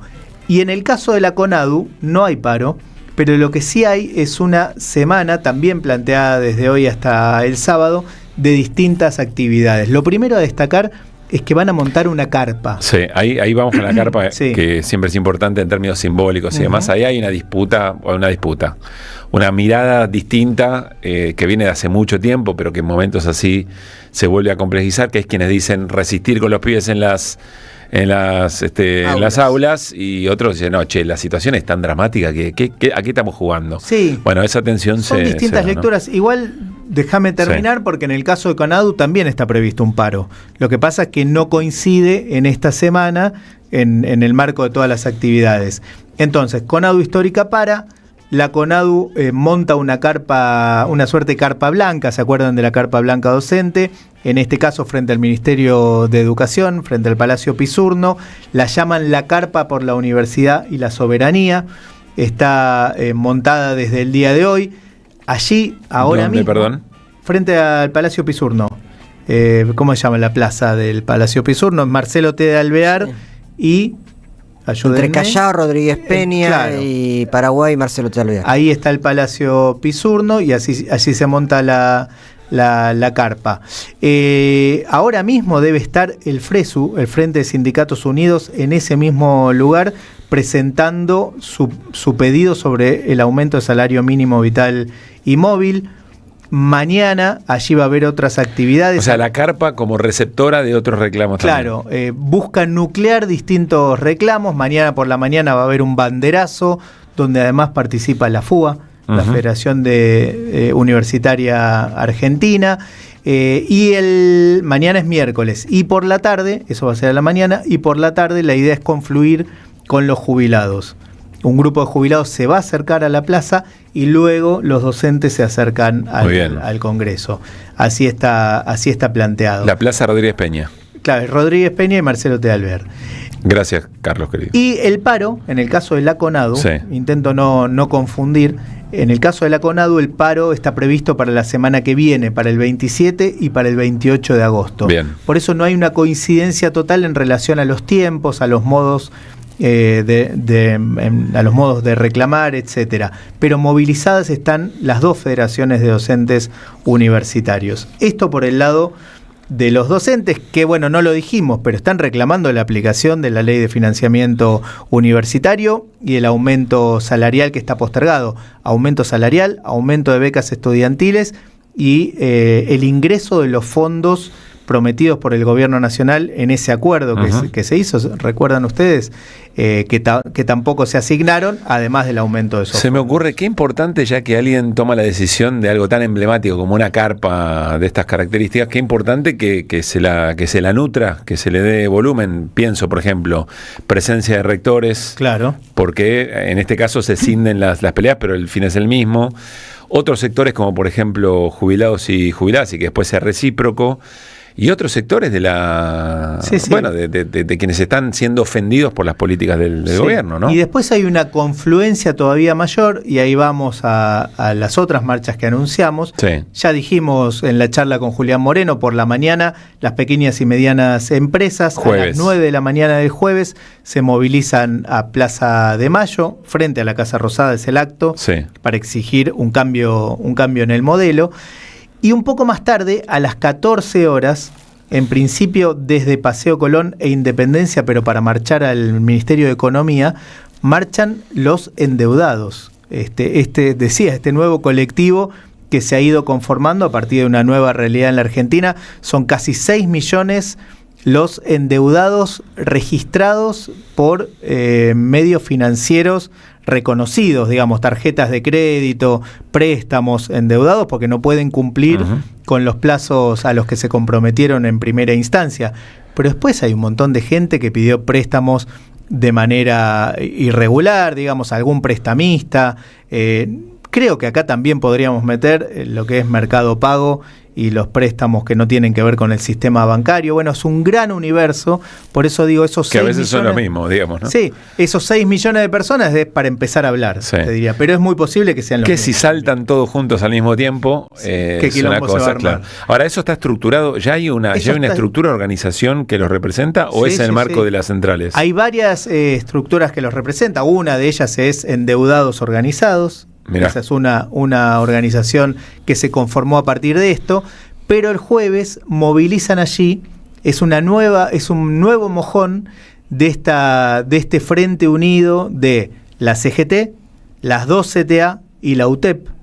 Recuerdan ustedes que vienen realizando varias acciones, varias movilizaciones en conjunto. Es un plan de lucha de varios tramos. Estos sindicatos, insisto, la CGT convoca, van a movilizarse el jueves a las 2 de la tarde al Ministerio de Economía. Y decía que ahí confluyen todos, porque están la CTA, está la CGT, así que también va a movilizar el FRESU. Pero es parte de esos distintos momentos del plan de lucha. Es parte del plan de lucha de las centrales de trabajadores, y también van a estar los docentes como parte de las dos CTA, ¿no? Tanto CONADU como CONADU Histórica.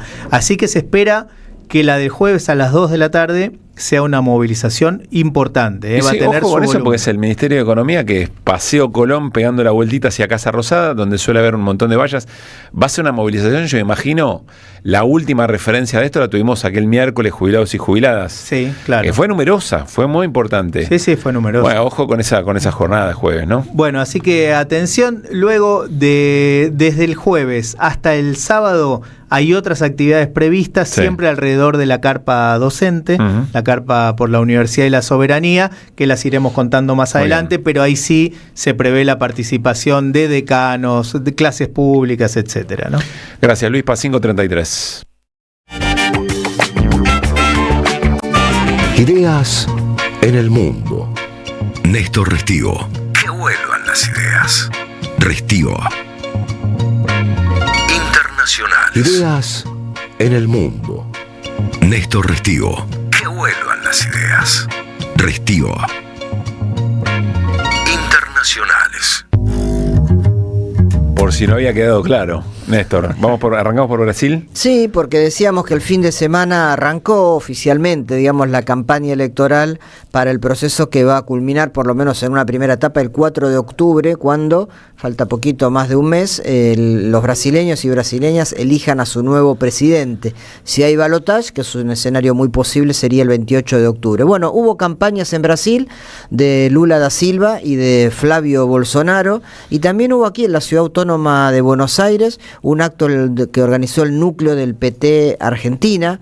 Lo cubrimos desde el portal de Tectónico, fue en la calle Callao, en un local cultural que se llama La Paz Arriba, fue muy interesante.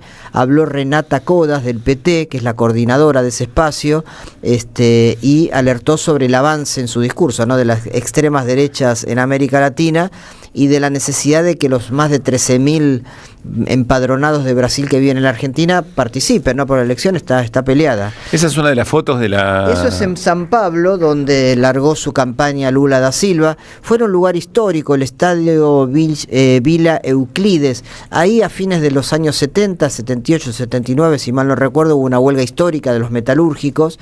Lula, muy jovencito, se subió a una mesa y arengó a los metalúrgicos paulistas, y fue el inicio, digamos, de alguna manera de su carrera sindical, plena dictadura militar, cívico-militar brasileña, ¿no? En ese mismo estadio, Lula hizo este acto de lanzamiento de su campaña el domingo. Estuve leyendo algunas de las cosas que dijo con mucho entusiasmo, rodeado de miles y miles de personas, hablan de 40.000 personas aproximadamente. Tuvo un discurso de campaña, digamos, no programático, pero sí algunas cosas de lo que él plantea para Brasil que son interesantes para mí, que es lo mismo que tiene en esta etapa de Lula, quizá un poco diferente a sus primeros gobiernos, donde había un énfasis más social, donde había hecho realmente un avance social transformador muy grande con el tema del hambre y demás, cosas que sigue atendiendo, pero ahora está muy con lo que uno podría definir como una especie de neodesarrollismo. Él habló de la necesidad de que estos minerales críticos y materias primas que forman parte del actual ciclo económico mundial y del cual Brasil es poseedor en muchos aspectos, sea, dice, extraído en Brasil pero transformado e industrializado también en Brasil para generar riqueza y empleo en el mismo país. También habló de la necesidad, o en todo caso trasuntaba de su discurso, la necesidad de hacer adherir a su programa electoral a los jóvenes, que recuerdo que cuando ganó Jair Bolsonaro una gran parte de la juventud se volcó al bolsonarismo, un poco cansado por varios gobiernos seguidos del PT, los dos de Lula, el de Dilma. Bueno, él está tratando de reconciliarse con ese sector e inclusive también con un sector evangélico que está dividido, pero una gran parte del cual apoya a la extrema derecha de Bolsonaro, ¿no? Por ahí fue, me parece, un poco el discurso de este primer aparición pública de Lula ya como candidato y ya en la recta final de las elecciones. Unos kilómetros de ahí, en Río de Janeiro, en Copacabana, Río es un bastión del bolsonarismo, habló Flavio Bolsonaro, que decíamos la semana pasada que tiene un temita legal porque él no está del todo aceptado por el Tribunal Electoral brasileño, ya que está afiliado a un partido que ya presenta un candidato presidencial. Ahí tiene que resolver una cuestión legal reglamentaria que le puede llegar a complicar. Todavía tiene tiempo para resolver. Sí, hay tiempo, pero bueno, eso le empiojó un poquitito la campaña. Interesante, eso acá me parece que no corre. No sé bien cómo es la ley. En el caso de vos Bolsonaro, podés ser candidato acá estando afiliado a otro partido. Estoy pensando en estas figuras en la política argentina que cambian de partido una y otra vez. No sé si se toman el trabajo de desafiliarse. Bueno, esa fue ¿Quién sabe a qué partido está afiliada Patricia Bullrich? El problema acá es que ese partido ya tiene un candidato presidente. Flavio Bolsonaro, el hijo del Jair Bolsonaro, que está preso, en su momento se afilió a un partido que se llama Nueva Misión o una cosa por el estilo, de extrema derecha, que presenta un candidato para esta elección. Hay muchos candidatos. Y él es presentado ahora por el Partido Liberal, que es el que le da la estructura legal al bolsonarismo, pero él tiene la afiliación del otro, que tiene un candidato. Él dice, o sus abogados dicen, no, él ya renunció, bueno, tiene que demostrar todo eso. Le empiojaron un poquito al Tribunal Electoral, hay que ver cómo resuelve esta cuestión. El tema es que Flavio estuvo en Copacabana, como decía, Río es un lugar muy adepto de Bolsonaro, el otro es Camboriú, ¿no? Nuevos Ricos y esas cosas, y tuvo, la verdad, un discurso, a diferencia mayoría del de Lula, bastante pobre, muy previsible. Habló del ajuste fiscal que hace falta, de los corruptos. Él habla de corrupto, que justamente tiene una caída notable en las encuestas, porque como sabemos y dijimos acá y se dijo en muchos lados, apareció muy vinculado en las últimas semanas o meses a empresarios muy corruptos de Brasil, con el tema de audios que se filtraron hablando de un dinero que no sabe explicar muy bien de dónde salió. Así que no tiene mucho para ofrecer en materia de anticorrupción, que era una bandera que el bolsonarismo usaba para acusar a Lula. Así que fue pobre el discurso de Bolsonaro. En todo caso, lo que hablan las encuestas es de una competencia dura, donde es muy posible que en la primera vuelta gane Lula por bastante margen, 7-8%, pero que difícilmente le alcance para llegar al 50% más uno, que es lo que marca la ley del Brasil para ser presidente en primera vuelta. Y si no, tendrá que esperar al balotaje, y ahí las encuestas le dan ganador a Lula, pero un poquito más ajustado. Pensemos que la mayoría de los candidatos, de los otros candidatos que van a competir y que no tienen ninguna chance, la mayoría son de derecha y eventualmente lo van a apoyar a Flavio en ese balotaje. Así que bueno, se lanzó la recta electoral, seguramente de aquí hasta el 4 de octubre vamos a seguir hablando de este tema. Me quedé con la foto que nos mostraba Néstor y que estábamos viendo para quienes nos siguen por YouTube. Es una foto de Lula sacándose, no está como en pose de selfie, pero no está sacando en la foto, está en primer plano y por detrás una marea humana. Y me acordaba de la foto, en esencia es la misma. Yo, perdonen la memoria, no recuerdo si es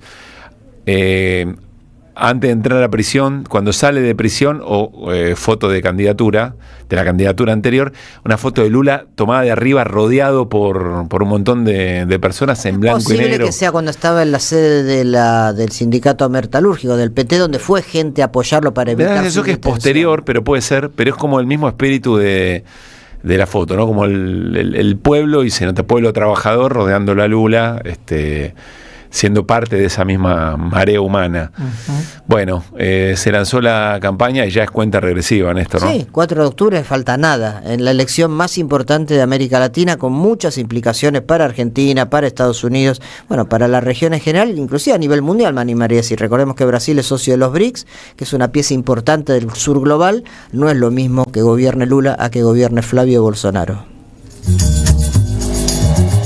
El cafecito político, Juan Carlos Junio. Que vuelvan las ideas. ¿Qué nos dirán por no pensar lo mismo ahora que no existe el comunismo? El cafecito político. Somos del grupo Los Salieres de Charlie, le robamos melodías a él. Junio. Hola Juan Carlos, muy buen martes, ¿cómo estás? Muy buen martes, que parece lunes, pero es martes, por lo tanto tendremos una semana más corta. Eso es la mirada optimista. Muy bien, sí, es un martes por la tarde que sabe a lunes, efectivamente. Así es. Bueno, Juan Carlos, ¿qué querés tomar? ¿Qué tomás hoy en esta charla de bar?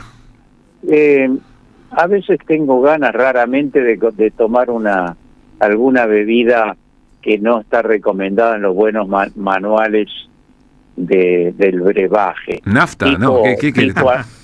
Algo dulzón, tipo, por ejemplo, amaretto, un licor. Bueno. Amaretto, ¿alguna vez probaste el amaretto vos? Sí, pero no tengo buen paladar, no soy tu mejor interlocutor. Pero ahora no sé por qué, a tu pregunta se me ocurrió. También antes existía, no sé si sigue existiendo, el guindado, en fin, ese tipo de licores. Luispa, que tiene buen paladar, levantó las cejas. No sé si es en signo de aprobación. El amaretto muy rico. El guindado no lo conozco, no lo probé nunca. Sí, incluso había una costumbre en las confiterías clásicas, como por ejemplo la Ideal de Suipacha y Corrientes, que todavía está, las Violetas, de un público femenino más que nada, mayor más que nada, que a las 6 de la tarde se reunían amigas a tomar un licor de este tipo, ¿no? Tenía una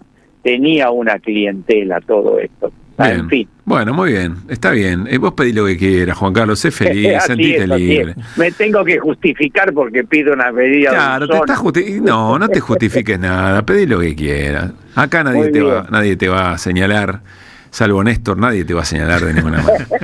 Bueno, Juan Carlos, a ver, no sé si vos querés sumar algo respecto de la versión Milei de la esencia política y libertadora del general don José de San Martín? Como historiador te lo pregunto, viste que el presidente agarró la frase seamos libres, lo demás no importa nada, y construyó su imperio de cómo San Martín era un libertario o algo por el estilo. No sé si como historiador querés decir algo o lo dejás pasar. No, a mi juego me llamaron, como diría el criollo. La verdad,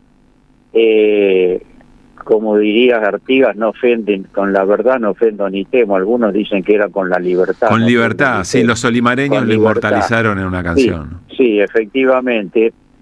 No lo escuché al presidente, ¿no? Trato de preservarme de agresiones, barbaridades, más que nada de los discursos irracionales, no de los discursos reaccionarios de derecha.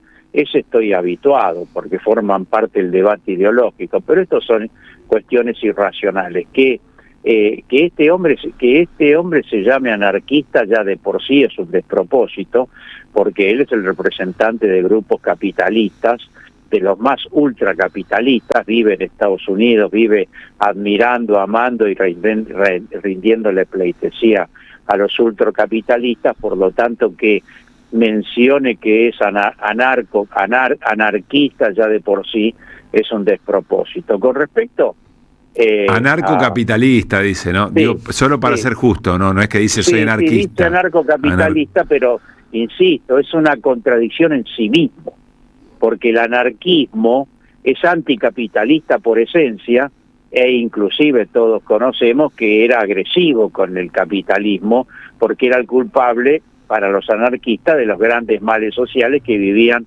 los trabajadores, que vivían los sectores humildes. En fin,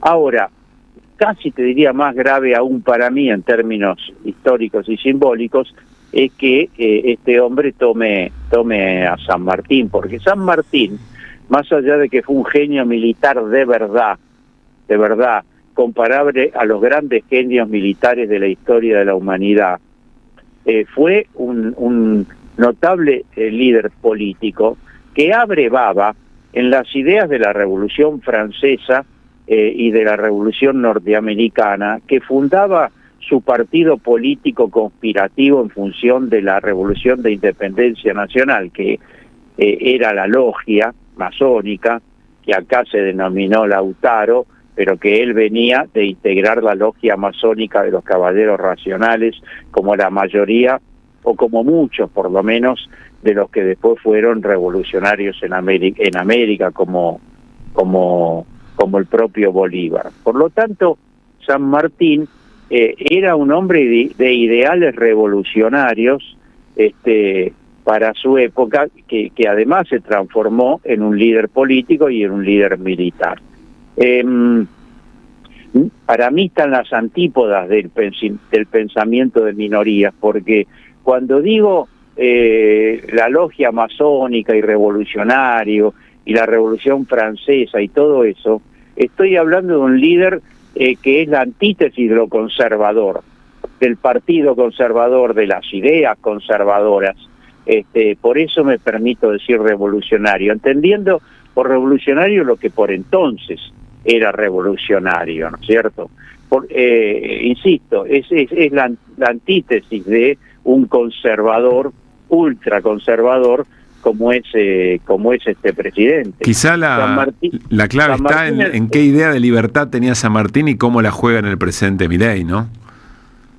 Lógico, porque San Martín era un libertador y un libertario unido a las ideas de igualdad social, de fraternidad y sobre esa base libertad, que es lo que grita nuestro propio himno nacional, inspirado también en esas ideas.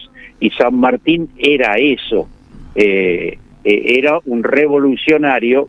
Yo creo que la nuestra fue una revolución efectivamente de independencia nacional, anticolonialista y americanista. Esa es la connotación y la caracterización que yo creo de la revolución en el continente. Y esa es una revolución contra los valores conservadores, además del sistema colonial español, con todo lo que traía de genocidio, de antihumanismo, de esclavismo, en fin, con todo lo que traía como sistema económico social. Insisto, Milei es un ultraconservador y además lo reconoce y no tiene nada de revolucionario. Milei lo que hace es afirmar, o sea, conservar lo que existe. Esos son los conservadores, conservar lo que existe. Los revolucionarios, los que quieren reformar, quieren cambiar lo que existe, y por eso es mucho más difícil. En aquel entonces, bueno, hubo que hacer una revolución y por eso sobrevino la contrarrevolución. Yo lo asocio a Milei más a la contrarrevolución conservadora, colonialista, que a la revolución sanmartiniana contra el colonialismo. La idea de Milei, si no me equivoco, al comienzo de su mandato o en la propia campaña, hablaba en contra del statu quo, y de hecho él elige como enemigos en algún momento o como objeto de crítica respecto de su hacer político a algunos grandes capitalistas. Ahí puede haber algún grado de disrupción de lo disruptivo que Milei entiende es, no sé, insisto, de cambio de paradigma, de cambio de esquema, pero lejos está eso eventualmente de equipararlo con las ideas de libertad que tenía San Martín o las ideas de libertad que regían en la región en ese momento. Claro, pero lo que hace Milei, lo que hizo, porque ya se le pinchó con la casta y la política y todo eso, es escindir algunas cuestiones de los partidos políticos o de personajes políticos o de líderes políticos, escindirlo del poder económico, escindirlo del verdadero poder económico y político. Entonces él grita contra una casta de políticos, pero después avala a los poderes económicos, culturales y políticos del statu quo que vos decís. Él no está contra el statu quo, él hace demagogia con ciertos políticos que a su juicio son corruptos y son la casta, para contactar, en términos yo diría ideológicos y culturales, con cierto desencanto y desconformidad que efectivamente podría existir en la sociedad. Pero él es partidario del statu quo, él es partidario de conservar lo que existe, él es partidario de remachar mucho más aún la dependencia con los grandes poderes mundiales, ya no solo con los poderes locales, como es el caso paradigmático de Trump y de Estados Unidos y del Fondo Monetario Internacional, todos los cuales son sus héroes. Bien, nos queda tiempo para una, pero viene con audio. Quiero que compartamos algo de lo que dijo Emilio Monzó, diputado de Encuentro Federal, pero tú un referente de un sector, de una manera de entender la política. Lo escuchamos y después te formulo la última pregunta, Juan Carlos, dale. Bien. Hay que encontrar una persona capaz de gobernar la Argentina con mesura, con tolerancia, entendiendo el otro. Hay que buscar en Argentina un Scaloni para que nos presida. Un Scaloni. A ver, repetí. Hay que buscar un Scaloni para que presida la Argentina. No el anterior de Scaloni que gritaban, como era el técnico, no tirar fuegos artificiales. Una persona humilde, tranquila. ¿Decís por Sampaoli? Pues Sampaoli, no, claro. Un Sampaoli sí, no un Scaloni. Sampaoli sí, un Scaloni. Tiene que haber un Scaloni, que no es un salvador, no es un mesías, cree en las instituciones, él creyó en su equipo, ordenó el vestuario, fue humilde en las declaraciones.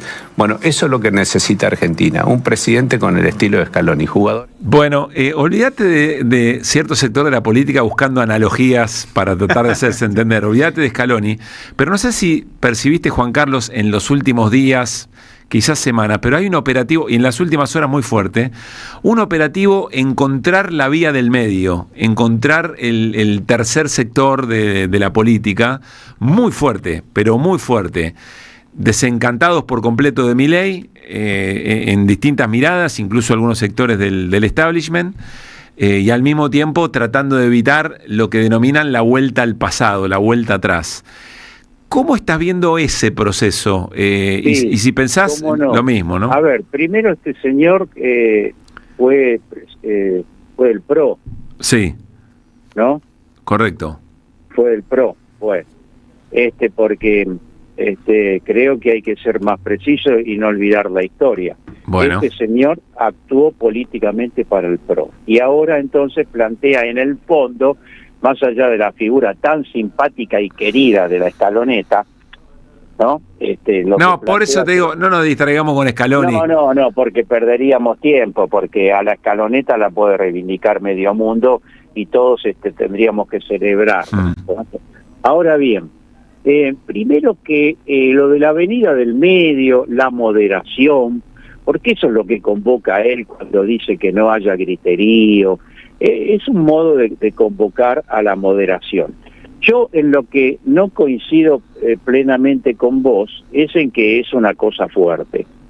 Es una cosa que viene como tantas otras veces en los periodos preelectorales. No es nada nuevo y con toda franqueza no creo que sea fuerte y con toda franqueza o con la realidad nunca fue fuerte. Yo digo el intento, el intento de convocarlo, no digo que sea fuerte el espacio, el movimiento. Ese intento de convocarlo, ¿de dónde viene? ¿Cuál es la raíz? A ver. La raíz viene del establishment, porque no hay duda que el establishment, no hace falta ninguna genialidad analítica, observa que el proyecto Milei, al que siguen apoyando porque ellos siguen haciendo negocios y medrando con el proyecto Milei, pero buscan alternativas posibles ante una eventualidad de derrota del mileísmo, de derrota de Milei con Macri y el PRO y la derecha y la ultraderecha y todo eso. Entonces,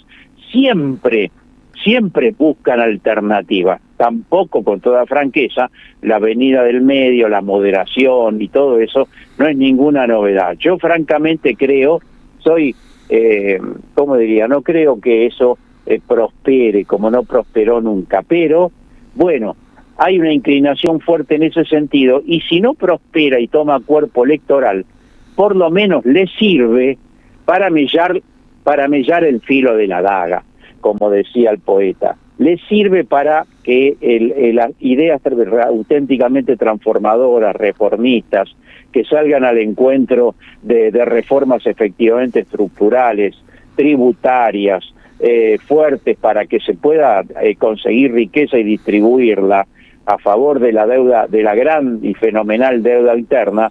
Entonces, lo que están tratando de hacer es de moderar todo tipo de programa, todo tipo de ideas y todo tipo de proyecto político y establecer una suerte de lógica de que lo único que se puede hacer es algo centrista y moderado, nada de griterío. Y ellos le colocan la expresión griterío a las visiones realmente transformadoras y de reformas sociales. Y yo creo que si no hay verdaderas reformas sociales, no hay un progresismo que genere distribución de la riqueza, que recupere fuertemente el Estado, que defienda la minería y los recursos naturales frente a estos monopolios internacionales y que legisle en ese sentido, con un sentido realmente popular, entonces no hay cómo salir de este pantano que nos va a dejar. Así que yo creo que además de una especulación de alternativa electoral, tiene un sentido cultural ideológico de instalar la moderación como única alternativa. Juan Carlos, gracias como siempre. Abrazo grande. Chao. Juan Carlos Juña, El Cafecito. De 16 a 18. Que vuelvan las ideas. Siempre. En este reino del revés, donde un ladrón es vigilante y otro es juez, hay una radio que nunca se apaga. Prende la radio. Prendete. AM530. 20 años.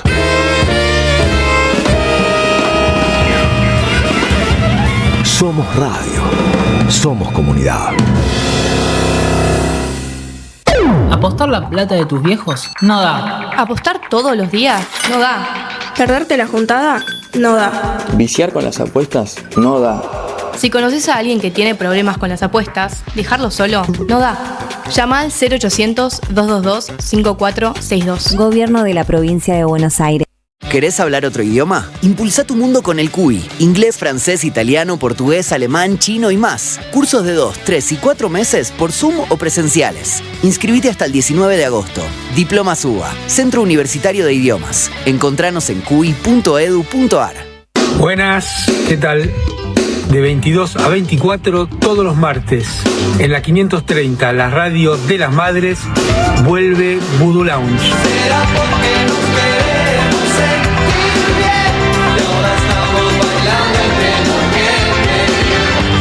Voodoo Lounge. Los martes a las 22. AM 530. Construimos comunidad. La buena lectura ilumina. La muerte no da aviso. Los secretos del embajador Braden, de Mario Rapaport. Una novela negra atrapante donde el autor revive la injerencia de Estados Unidos en la Argentina y nos invita a comparar aquellos episodios con los de la actualidad. Conseguilo en librerías y en edicionessicus.com.ar. ¿Sabías que estás increíblemente cerca de una de las catedrales más importantes del mundo? ¿De un teatro a la altura de la Scala de Milano? ¿De un museo de ciencias naturales tan impactante como el Smithsonian de Washington? ¿De un parque infantil que inspiró al mismísimo Walt Disney? ¿Y de la primera ciudad planificada de Latinoamérica? Sí, todo eso lo encontrás en La Plata, además de una increíble gastronomía, los mejores planes y plazas diseñadas para enamorarte. Redescubrí La Plata. Estamos acá, increíblemente cerca. Municipalidad de La Plata. Tronador. Agua mineral, botellones y dispensers para el hogar y la oficina. Hacé tu pedido al 4201-2627 o mandanos un mail a info@aguatronador.com.ar. Tronador, agua de mesa envasada. 12 de octubre 632 en Avellaneda. De 16 a 18. Que vuelvan las ideas. Pablo Caruso y la banda del Parlante. Opinión, reflexión e información para entender lo que pasa. AM 530. Somos radio. Que vuelvan las ideas. Siempre. Minutito y medio para cerrar, ya viene Jair para hacer compañía en el regreso de la 530, está Silvio Soler mateando también, está todo el equipo listo. 2 avisos, Néstor. A ver, yo tengo uno al menos. Para aquellos que vivan en La Plata o alrededores, mañana a las 9 de la mañana y todo el miércoles, el jueves y el viernes se realiza el Congreso de Estudios Chinos de la Universidad Nacional de La Plata. De todos los congresos que conozco, que hay varios que se hacen, el de La Plata es el más excelente. Vienen académicos de China, de Argentina, por supuesto, de Brasil, de Estados Unidos, de Italia, de México, gente que estudia China desde distintas perspectivas y se juntan 3 días seguidos a partir, insisto, de mañana en la Universidad de La Plata, en el edificio Sergio Karakachov. Ahí Qué fuerte, ¿no? 3 días y pico. Y es el 10º congreso ya que vienen haciendo, lo hacen cada 2 años. Es muy bueno para aquellos que les interese la geopolítica, lo de China está bien. El viernes en ese congreso presento mi último libro, China, un camino de transformación y desarrollo, de Peñalillo Continente, que va por la 2ª edición. Qué bien. Así que a las 5 lo presentamos en el marco de ese congreso. A las 5 estamos al aire. No lo pelees. Pero yo voy a estar todo el viernes en el congreso. Puedo salir por teléfono. Guardate el aviso del congreso, mañana te lo preguntamos de vuelta porque se me ocurren varias preguntas en relación a mañana lo recordamos. Mañana chiveás de vuelta. Vayan, los platenses o aldeaños, vayan, va a estar muy bueno. Y otra invitación. Salen micros, sí. Otra invitación, recuerdan ustedes, hace unos días hubiera cumplido 100 años Fidel Castro. Señor. Y ahora a las 6:30 en el Centro Cultural de la Cooperación se hace una actividad denominada Legado y Perspectiva de una Convicción Revolucionaria y participan todos amigos de la casa. Miren ustedes, Juan Carlos Junio, Telma Luzani, Atilio Borón, Manuel Santos Iñurrieta y Paula Ferré, que es cantante y compositora, que además, bueno, tenemos la expectativa de que se toque algo en medio de la actividad. Muy bien. Así que esto es ahora, en un ratito, 6:30, Centro Cultural de la Cooperación. ¿Se puede por YouTube? No, hay que ir. Hay que ir y verlo. Bueno. Se trata de recuperar la presencialidad. Salgan ya, che. Hay que salir ahora mismo. Sí, bueno, buena jornada. Interesante para ver qué queda de ese encuentro. Sí. Bueno, nos vamos. Quédense en la 530. Insisto, Jair, toda la banda para el regreso. Y nosotros mañana, 4 de la tarde, haremos que vuelvan de miércoles. Chau, chau.